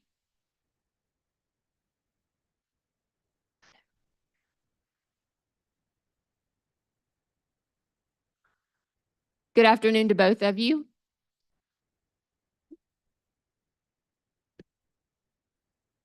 You have both had the benefit of sitting through all of our prior speakers. Thank you. Can you hear me okay? Yes. Yes, thank you. I see now why we are last, because now we get to be in the hot seat even hotter and we get to react. So thank you for that. I want to just pause and thank you, Madam Chairman, for having this particular topic as as part of your forum, because it's very encouraging to me that the legislature has a keen interest in the unhoused population and all the problems that it brings to our city as a whole. And that also is encouraging because I think it means that y'all are all poised and ready to help us in any way that you possibly can in your role. I want to take a moment of privilege here and introduce also Reverend Jill Buckley, who is here. She is the executive director of STUPOT, which probably makes her one of the leading experts on the unhoused population in the city. And she's been doing this work for how many years, Jill? 8. But even before that, you were a volunteer for the longest with Northminster Baptist Church. And Jill did provide us with a few numbers that I think are really important. And a great misnomer about my particular ward is Ward 7. What a lot of people don't understand is they think I represent Fondren and Bellhaven, Leftover, and Woodland Hills. What I represent is an area, I have the largest landmass in the city of Jackson, and my ward goes all the way to Byram. And it includes a tremendous amount of the areas where we have a great number of unhoused people, including Miss White's operation that is in my ward. But so quickly, I want to just tell you some of the numbers that Reverend Buckley provided. We have persons living in encampments, literally on the streets, approximately every night. This changes all the time, but it's about 120 people. And that number dates back to 2023. It could be more, it could be a little less, but that's what we've got right now that we know of. The number of large total encampments throughout the city of Jackson are 10. The largest is near the Pilot on Gallatin, which is also in my ward. The number of people that are sheltered each night in facilities, this is transitional shelter housing. Steve Potts Mat House provides housing for approximately 21 people. Steve Potts Billy Brumfield EMX Shelter, 32 people. Gateway EMX Shelter, 20 people. Salvation Army EMX Shelter, 45 people. Steve Pot Transitional Shelter, 18 people. Gateway and Steve Pot Addiction Recovery, that is 29 people. And those are the ones that we know of. And there are certainly, I think, a few other entities that are also providing shelter that aren't on this particular list. So like all of you here and like those who've come before us, every day I get up, and I know Attorney Martin is with me on this, thinking about what more we can possibly do.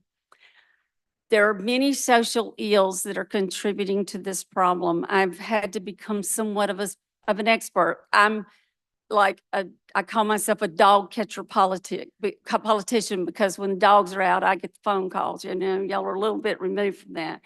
But I've had to become somewhat of an expert on where the services are, who can help, and how we can possibly respond.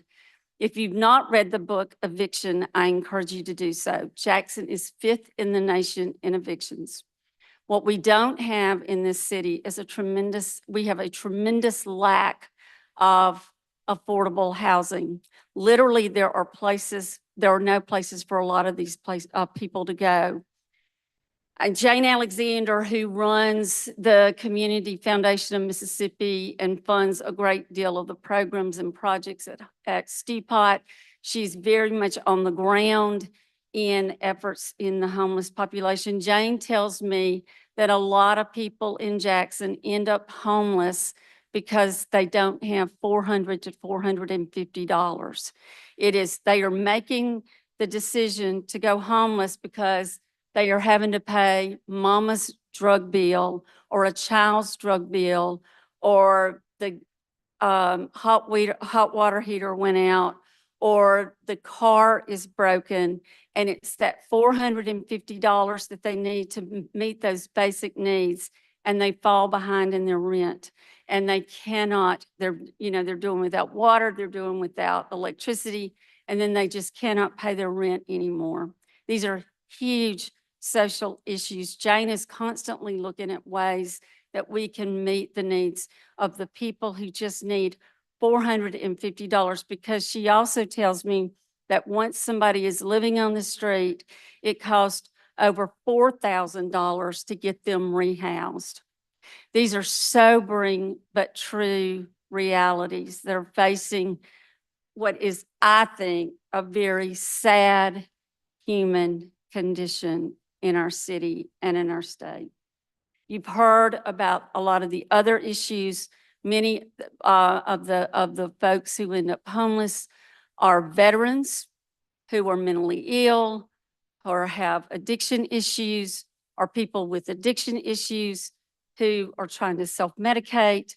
And these are problems that require what I think are serious amounts of funding for mental health. Our state has failed us. You failed us on that. We have got to have more help with mental health and dealing with that. We've had facilities close, and every time a facility closes, it overburdens every single first responder we have, including ambulances. Sometimes our ambulances can't respond to a call because they're doing triage on the street with homeless people because they can't get to a hospital, or they're not getting the mental health care that they need. So these are all very serious issues that we all have to think about. And as you're going into this session this year, we've got a very specific ask that Drew's going to talk to you about. But I am begging you to look at mental health in a very serious way this year. Mr. Martin. Good morning, Drew. Is Good mine working? afternoon. Good afternoon. You're right. Been here a while. Drew Martin, City Attorney for Jackson. I think I should first address some of the questions that came up about Ms. White's contract. Since clearly they're going to come up. I think Ms. White will tell you that I've generally been pretty responsive to her on these things, and I don't dispute anything that she's told this committee about the general process of what's happened. What I was, and I don't have all the dates because I wasn't prepared to talk about this specific issue today, but I will say this, this was a contentious city council vote that resulted in the city moving forward with this project. There are significant federal monies attached to it that have various requirements that go along with those. As Ms. White said, there was another organization that for whatever reason, they didn't file a bill of exceptions or otherwise appealed the award of this to Jackson Resource Center, but they went to HUD with some complaints or concerns, I suppose, that they had. HUD then eventually sent the city some formal communications about their concerns with the project to make sure the funding that was being provided would in fact be used for eligible purposes. That took not all that long, but we put a pretty lengthy response together to HUD, and then we sat. There frankly wasn't anything else we could do at that point until we get a response because, from the city's standpoint, we don't want to be distributing this federal money and then get down the road, whether it's 2 months or 2 years, and be told, give it back, because we won't have it, okay? And neither would Ms. White in that situation as well, so that's protection for her as well. In any event, eventually HUD, and we reached out many times to ask for a prompter response. Eventually we got a response and decided that whatever concerns had been raised had been properly addressed and that we could move forward with the project. I think at the time, I want to say that was in August, but I'm not sure of that timing. Whatever timing that was, I thought at that time the project would move forward with a contract signed by all parties pretty quickly. It was not. There were some other concerns that were raised internally that had to do with some related to issues that HUD had raised, others related to various questions about how the project would work and how it would be administered and capability of performing various functions with this. I think those have been addressed as recently as the last week or two. And my hope is that we'll get the go-ahead to move forward. There'll be a few things that we need to be worked into the contract as a result of those communications. But as best as, I'm not an elected official, but as best as I can tell, the city as a whole, the government as a whole is behind Jackson Resource Center and behind this project. We think it's a project that will help the city and will help the specific issues that this committee is asking about as well. So that, I hope that addressed it, but I'm happy to answer specific questions if there are about that. I'm not sure I can say much more than that, but I'll try if anybody has them. Beyond that. For the record, I have voted for everything. That's correct. That's right. That's right. So in terms of, I guess I'll move next to what President Lindsay just mentioned. So look, there's several different issues on this, right? There's the homelessness issue, there's loitering and panhandling and squatting. None of these have simple solutions, obviously, but there are some legal tools available, I think, and the one that we're most urgently moving forward with, and I think we'll have an ordinance prepared before the city council very soon, is something that will mimic the anti-camping legislation that's out in Grants Pass, Oregon. And I use that one specifically because that's their ordinance is the one that was challenged, that went before the United States Supreme Court a few months ago, and decisions came out giving a little bit more guidance of what a municipality can and can't do. Prior to that decision, the general state of the law was you can't, you don't have a lot of tools available to stop the homeless people on the street unless you can also show that you have safe and adequate places to put them. It had been argued under an Eighth Amendment cruel and unusual punishment type of argument, but in any event, that was the state of the law. Supreme Court, for good or for bad, said, no, that's not the case. You don't have to have adequate space to put people. If you want to enact legislation that allows you to move people off the streets in certain conditions, do it. That's up to you. Now, that's not the end of the answer. That might be the legal answer, but there's a humanitarian answer to this as well, right? You don't want to, and the police have mentioned this, several people have mentioned this. Where do you put them, right? So to back up, first of all, what our ordinance will say generally is it will make it a misdemeanor under the city ordinances to sleep on sidewalks, streets, alleys, doorways, vehicles in those areas, rights of way.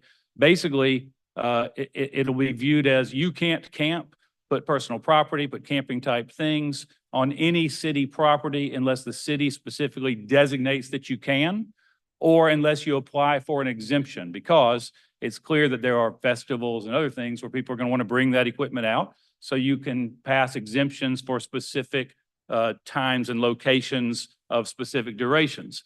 That will give JPD at least some tools available to them. It will not give Hinds County Sheriff's Department those tools because they don't enforce city ordinances. And more importantly for this committee, perhaps, it won't give the Capitol Police any new tools because they can't enforce city ordinances. So what our ask is specifically is that the state adopt a similar law, or at least something that allows the enforcement by Capitol Police as well, because without that tool, there are certain areas of the city that just won't get the work that they need. So what goes with that is, and this I don't think is exactly a legal requirement, but I'll tell you that we got to figure out next where to send people. What Grants Pass and what a lot of cities in Oregon Oregon, Washington, California have been doing is establishing city areas essentially as temporary campgrounds. I mean, they look a lot like the homeless encampments you see now, but they're confined to specific locations. There might be 2, there might be 4, there might be 6. I think you can guess that they are probably generally in less populated areas for obvious reasons. And there are arguments as to what services must or should be provided to people in those situations. There's ongoing political arguments about, do we provide water? Do we provide tents? Do we provide anything?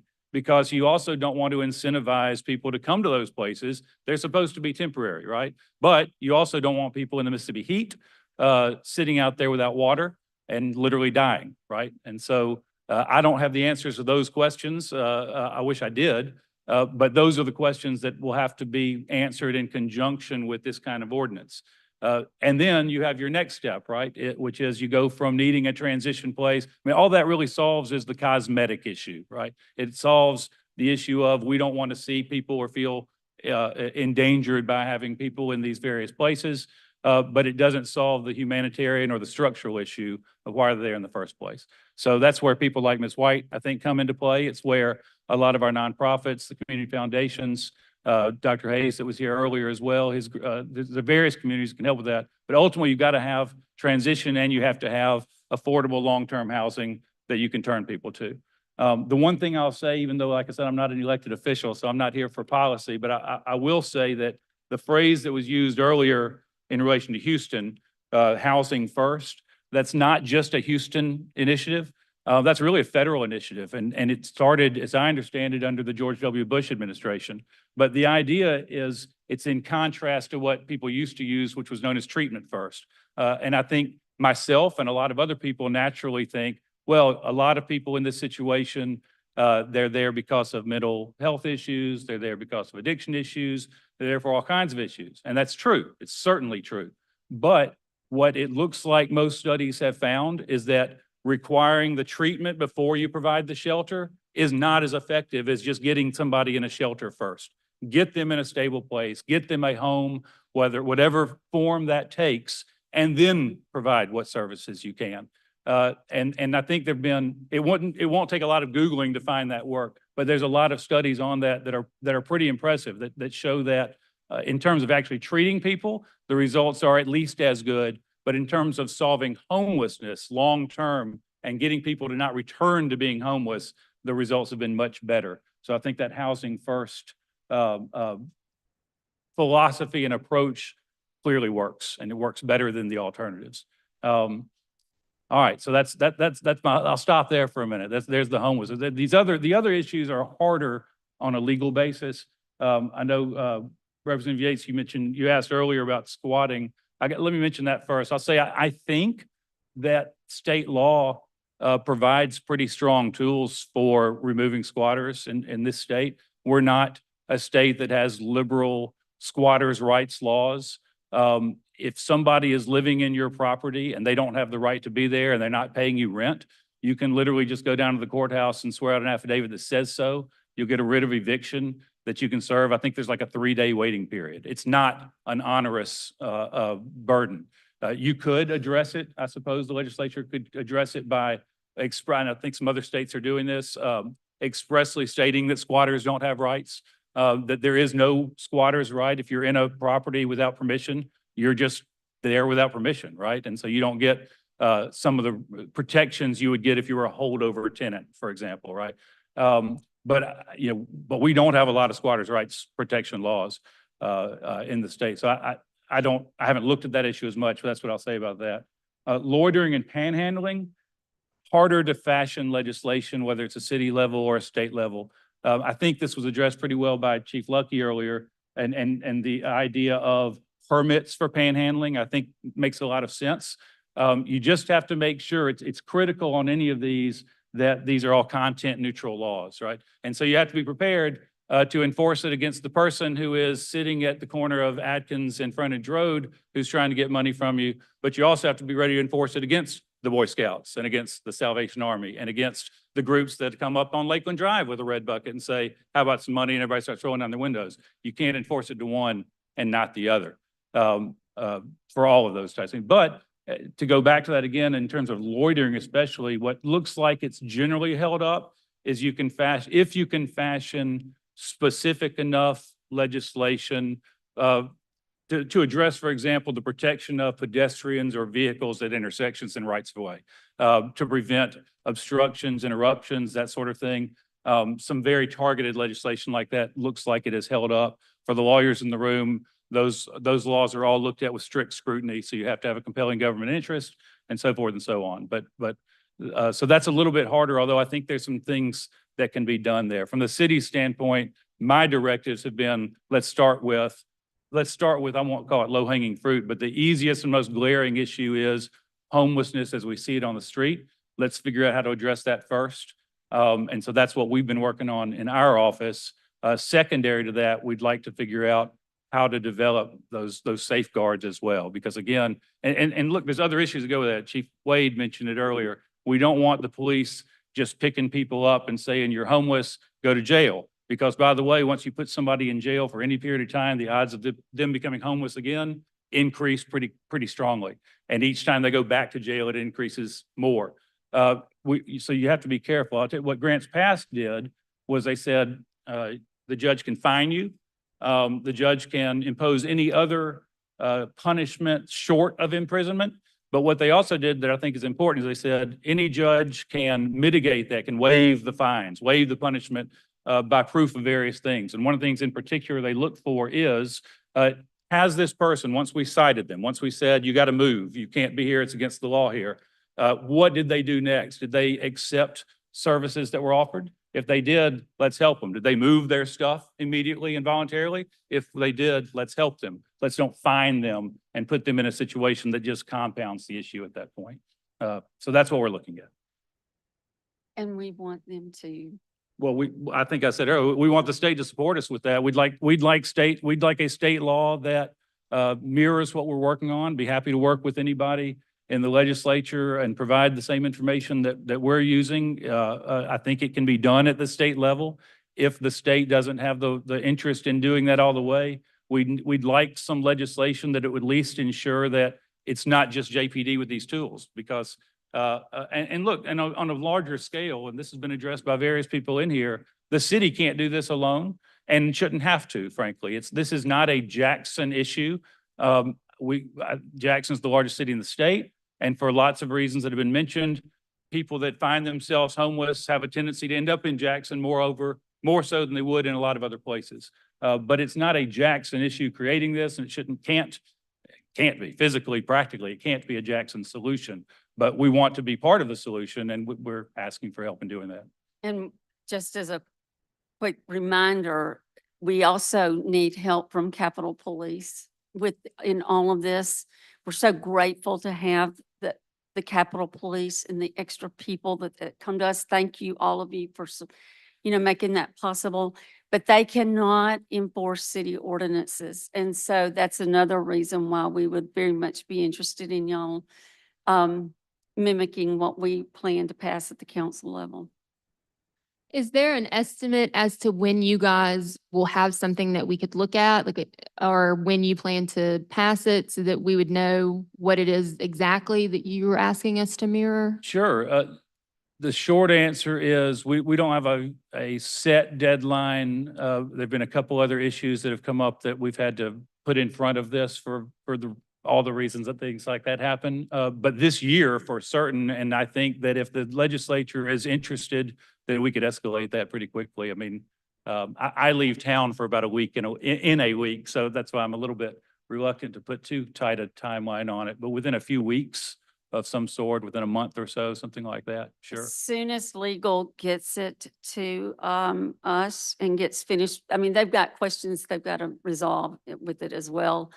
But as soon as they get it finished, I will put it on the agenda immediately, and we will act on it.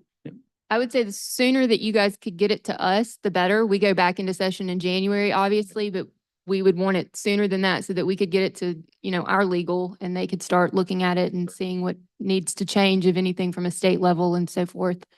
Thank you. Absolutely. With respect to the squatting, so in my research specifically, while we don't have any laws that address squatting specifically on the books, what other states seem to have run into or trying to address is the fact that they don't have laws on the books have led to some confusion or to some gray area with respect to what is trespassing versus what is squatting, and when does trespassing become squatting, and how do we address that? And even some U.S. Supreme Court case law that I've found differentiates trespassing from squatting, with trespassing being this very short-term situation, squatting being an intent to remain indefinitely and sort of set up a domicile. But when does that actually occur? Is it a day? Is it a week? Is it a month? Do you have to have furniture in there? So how do we address that? Is the city planning to do anything as far as an ordinance? I don't want the state to do something and the city to do something that don't mesh. We have not been looking at an anti-squatting ordinance. I agree, by the way, with the distinctions you just made. I think those are the distinctions. Look, the biggest thing I think the city can do to help with that issue, and somebody mentioned it here earlier, but we're working on getting rid of these, trying to do what we can to remove these dilapidated structures around the town, whether that's a house, whether that's commercial business. There's too many of them, and we've got to get them either fixed or removed. And I think that will help that issue. But no, I mean, to your specific question, the city is not looking at legislation at this time along those lines. Look, I mean, I don't know how helpful this is. Those distinctions between trespassing and squatting matter, but both amount to someone is on property they're not entitled to be in, and both can, I would think, lead to legal solutions of you can't be here. You got to get out. Yeah, absolutely. It's just some of the states have looked at a shorter process for removing a squatter as opposed to traditional eviction process. Yeah. Yeah. Okay. Do we have questions from other members? Lady from Hines.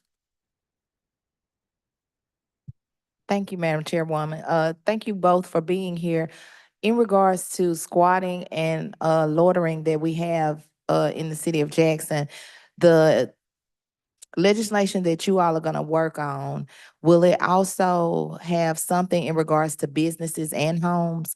Because in certain portions of Jackson, you have squatters that are at closed businesses as well, like gas stations that close. You have homelessness at those gas stations and those that loiter. Or is it some on Jackson books currently that could assist with that?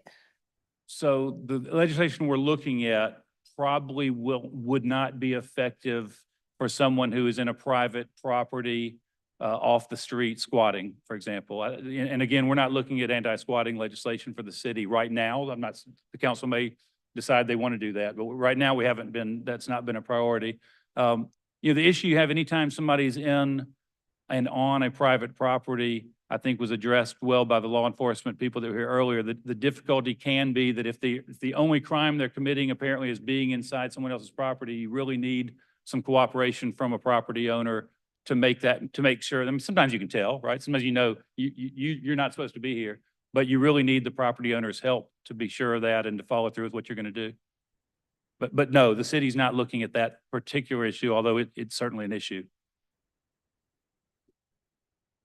One thing about the squatters, I mean, often the reason why we've attempted to do the rental registration is we really cannot find these property owners. I mean, the law enforcement officers who were here were not wrong about that. I mean, the frustration is we don't know where they are. They're nowhere near here.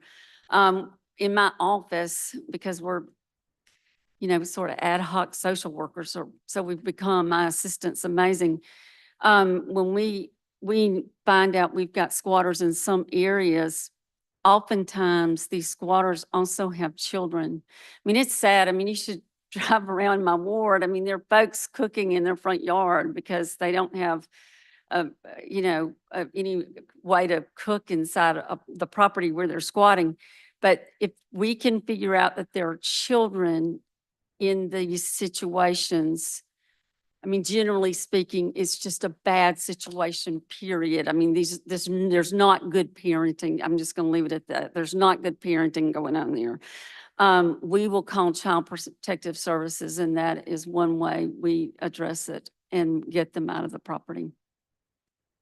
Gentleman from Hines. Thank you. Thank you for being here today. Are you aware of the numbers of the homeless children that are identified as homeless with Jackson Public Schools? Yes. What are those numbers? They were around between 4,000 and 5,000. And that includes, families that are sofa surfing, for lack of a better term. I'm sure that's not correct, politically correct. But and as I understand it, those numbers are based on how often these children are changing schools. The latest I heard is that sometimes we have elementary school students who are in as many as 10 different schools a year. Correct. So, not to cut you off, so last year, those numbers were reduced to 620 students. Oh, wow. And as of today, those numbers are 675 students. How did they do that? Who are identified as homeless. So that's the question that I was going to ask you. You just mentioned about children not being in school, being homeless. JPS has the numbers and the math and the ways that was reduced. So my question is, have you had a conversation with JPS? No, but I will. But that also brings to mind the fact that we've had a drastic reduction in the number of students at Jackson Public Schools. I agree. And it also is, it goes back to COVID. I think we lost a lot of students during COVID. I suspect we just don't know where a lot of those students are. So that leads me to my last question. You talked about the difference in loitering and squatting. And if there's a situation where you have a family who is squatting because they have nowhere to go, and it includes children who are there, which I'm not advocating for that to occur, but we're talking about arresting these individuals and finding ways to incarcerate them, or are you talking about finding No. ways to? Not me. I'm not talking about incarceration. I do not believe in, I didn't mean to cut you off. No, I'm no, sorry. I'm just, Go ahead. I do not believe in, penalizing poverty. right, I just wanted to make that Thank you for clear. that. Yeah, thank you. No, I really do believe that this is a sad state of humanity. And there really are holistic ways that we need to be looking at this problem. Affordable housing, we talk about tearing down houses, but we also need to be looking at how we provide affordable housing. The education system certainly is important. And I do believe, and have met with JPS on this, we really have lost students. I mean, we just don't know where some of them are since COVID. And then I firmly believe too that we have to address the health issues, not just the mental health issues, but the physical issues as well. We know, I mean, the police who are here that I've talked with so many times, they will tell you that about 80%, that's their number, about 80% of the unhoused population that they're dealing with are generally mentally ill. And we have nowhere to take them. And we saw a huge problem erupt in the city when St. Dominic's closed. I mean, it was tragic. So we've had a lot of hospitals in the state hospitals close as well. And so I really don't know. I don't think it can be fixed this year. I know it's a big problem, but I do hope that the state will take that problem very seriously and start studying it and at least trying to find a solution to be very specific, to increasing treatment of the mentally ill in this state. I think that is huge. And I think until we deal with that, we're going to continue to have an increase in the unhoused population statewide. And one other quick thing, folks, someone alluded to this with law enforcement. We know for a fact, we have video of law enforcement officers from other parts of the state bringing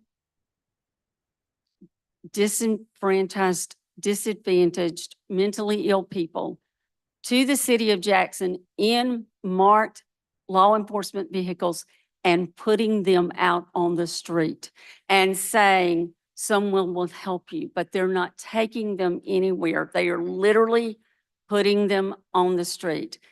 Communities in this state are buying a one-way bus ticket to our bus station and putting them out, and nobody's there to meet them. And it becomes everybody's problem. And I cannot stress that enough. And so Drew's right, Attorney Martin rather, is right. Where do we put them? Where do we go? Where are the social services agencies? Who's going on the street and making sure they have the meds they need so it doesn't erupt into a bigger problem with violence, accosting people? I want to just add one more quick thing. All of downtown Jackson is also in my ward. And so I get a lot of phone calls about larger companies, they're leaving downtown. They're saying they can't be here anymore. And for the longest time, I got mad at the guy in charge or the woman in charge, the person at the top. I mean, how dare you, things are so fabulous if you want them to be in downtown Jackson. Let's stick it out and stay here. And it dawned on me at some point in time that it's not the guy in charge or the woman in charge that's making that decision. It is the secretary.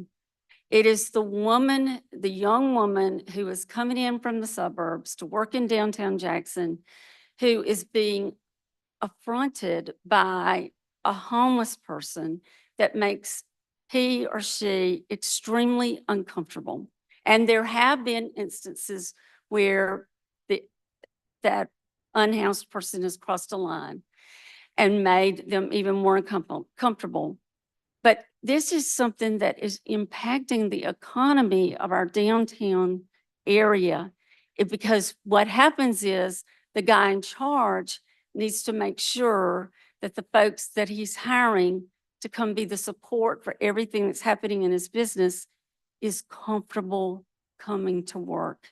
And so when I say that this is far reaching and it has tentacles that perhaps you don't really necessarily understand as you're driving into downtown Jackson every day, it's huge and it's vast, and it really is affecting all of us.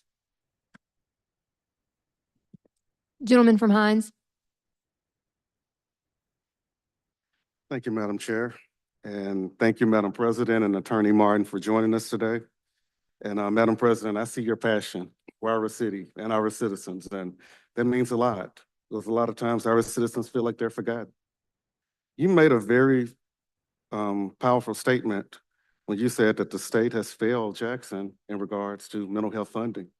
We have to do better because mental health is running rampant all across the state.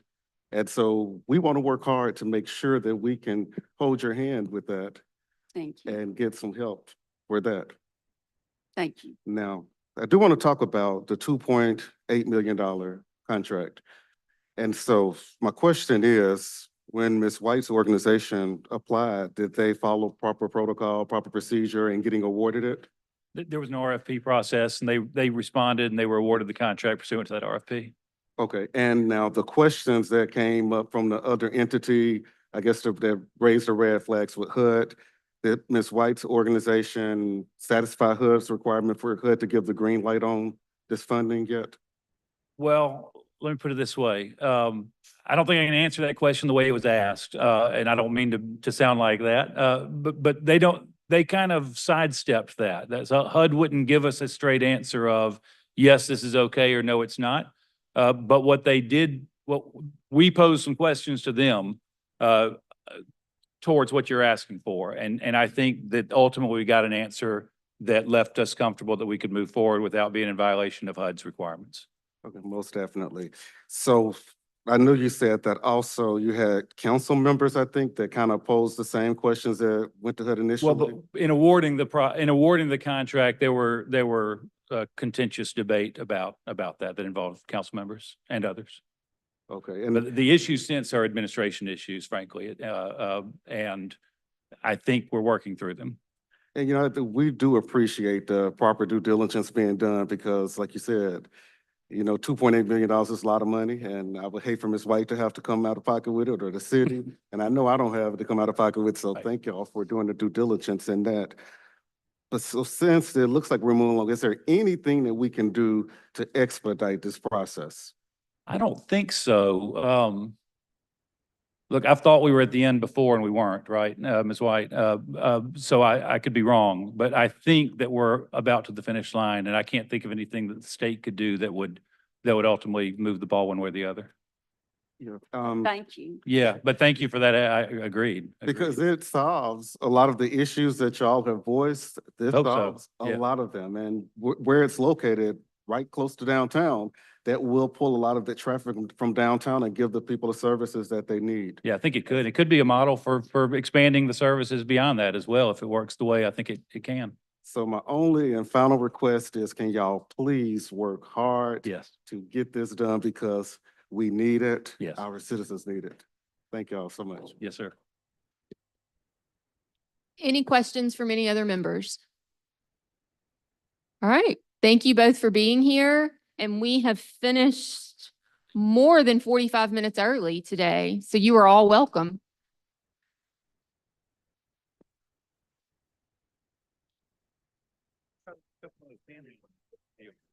I'll do it after. Get the camping out. I think it's a good idea.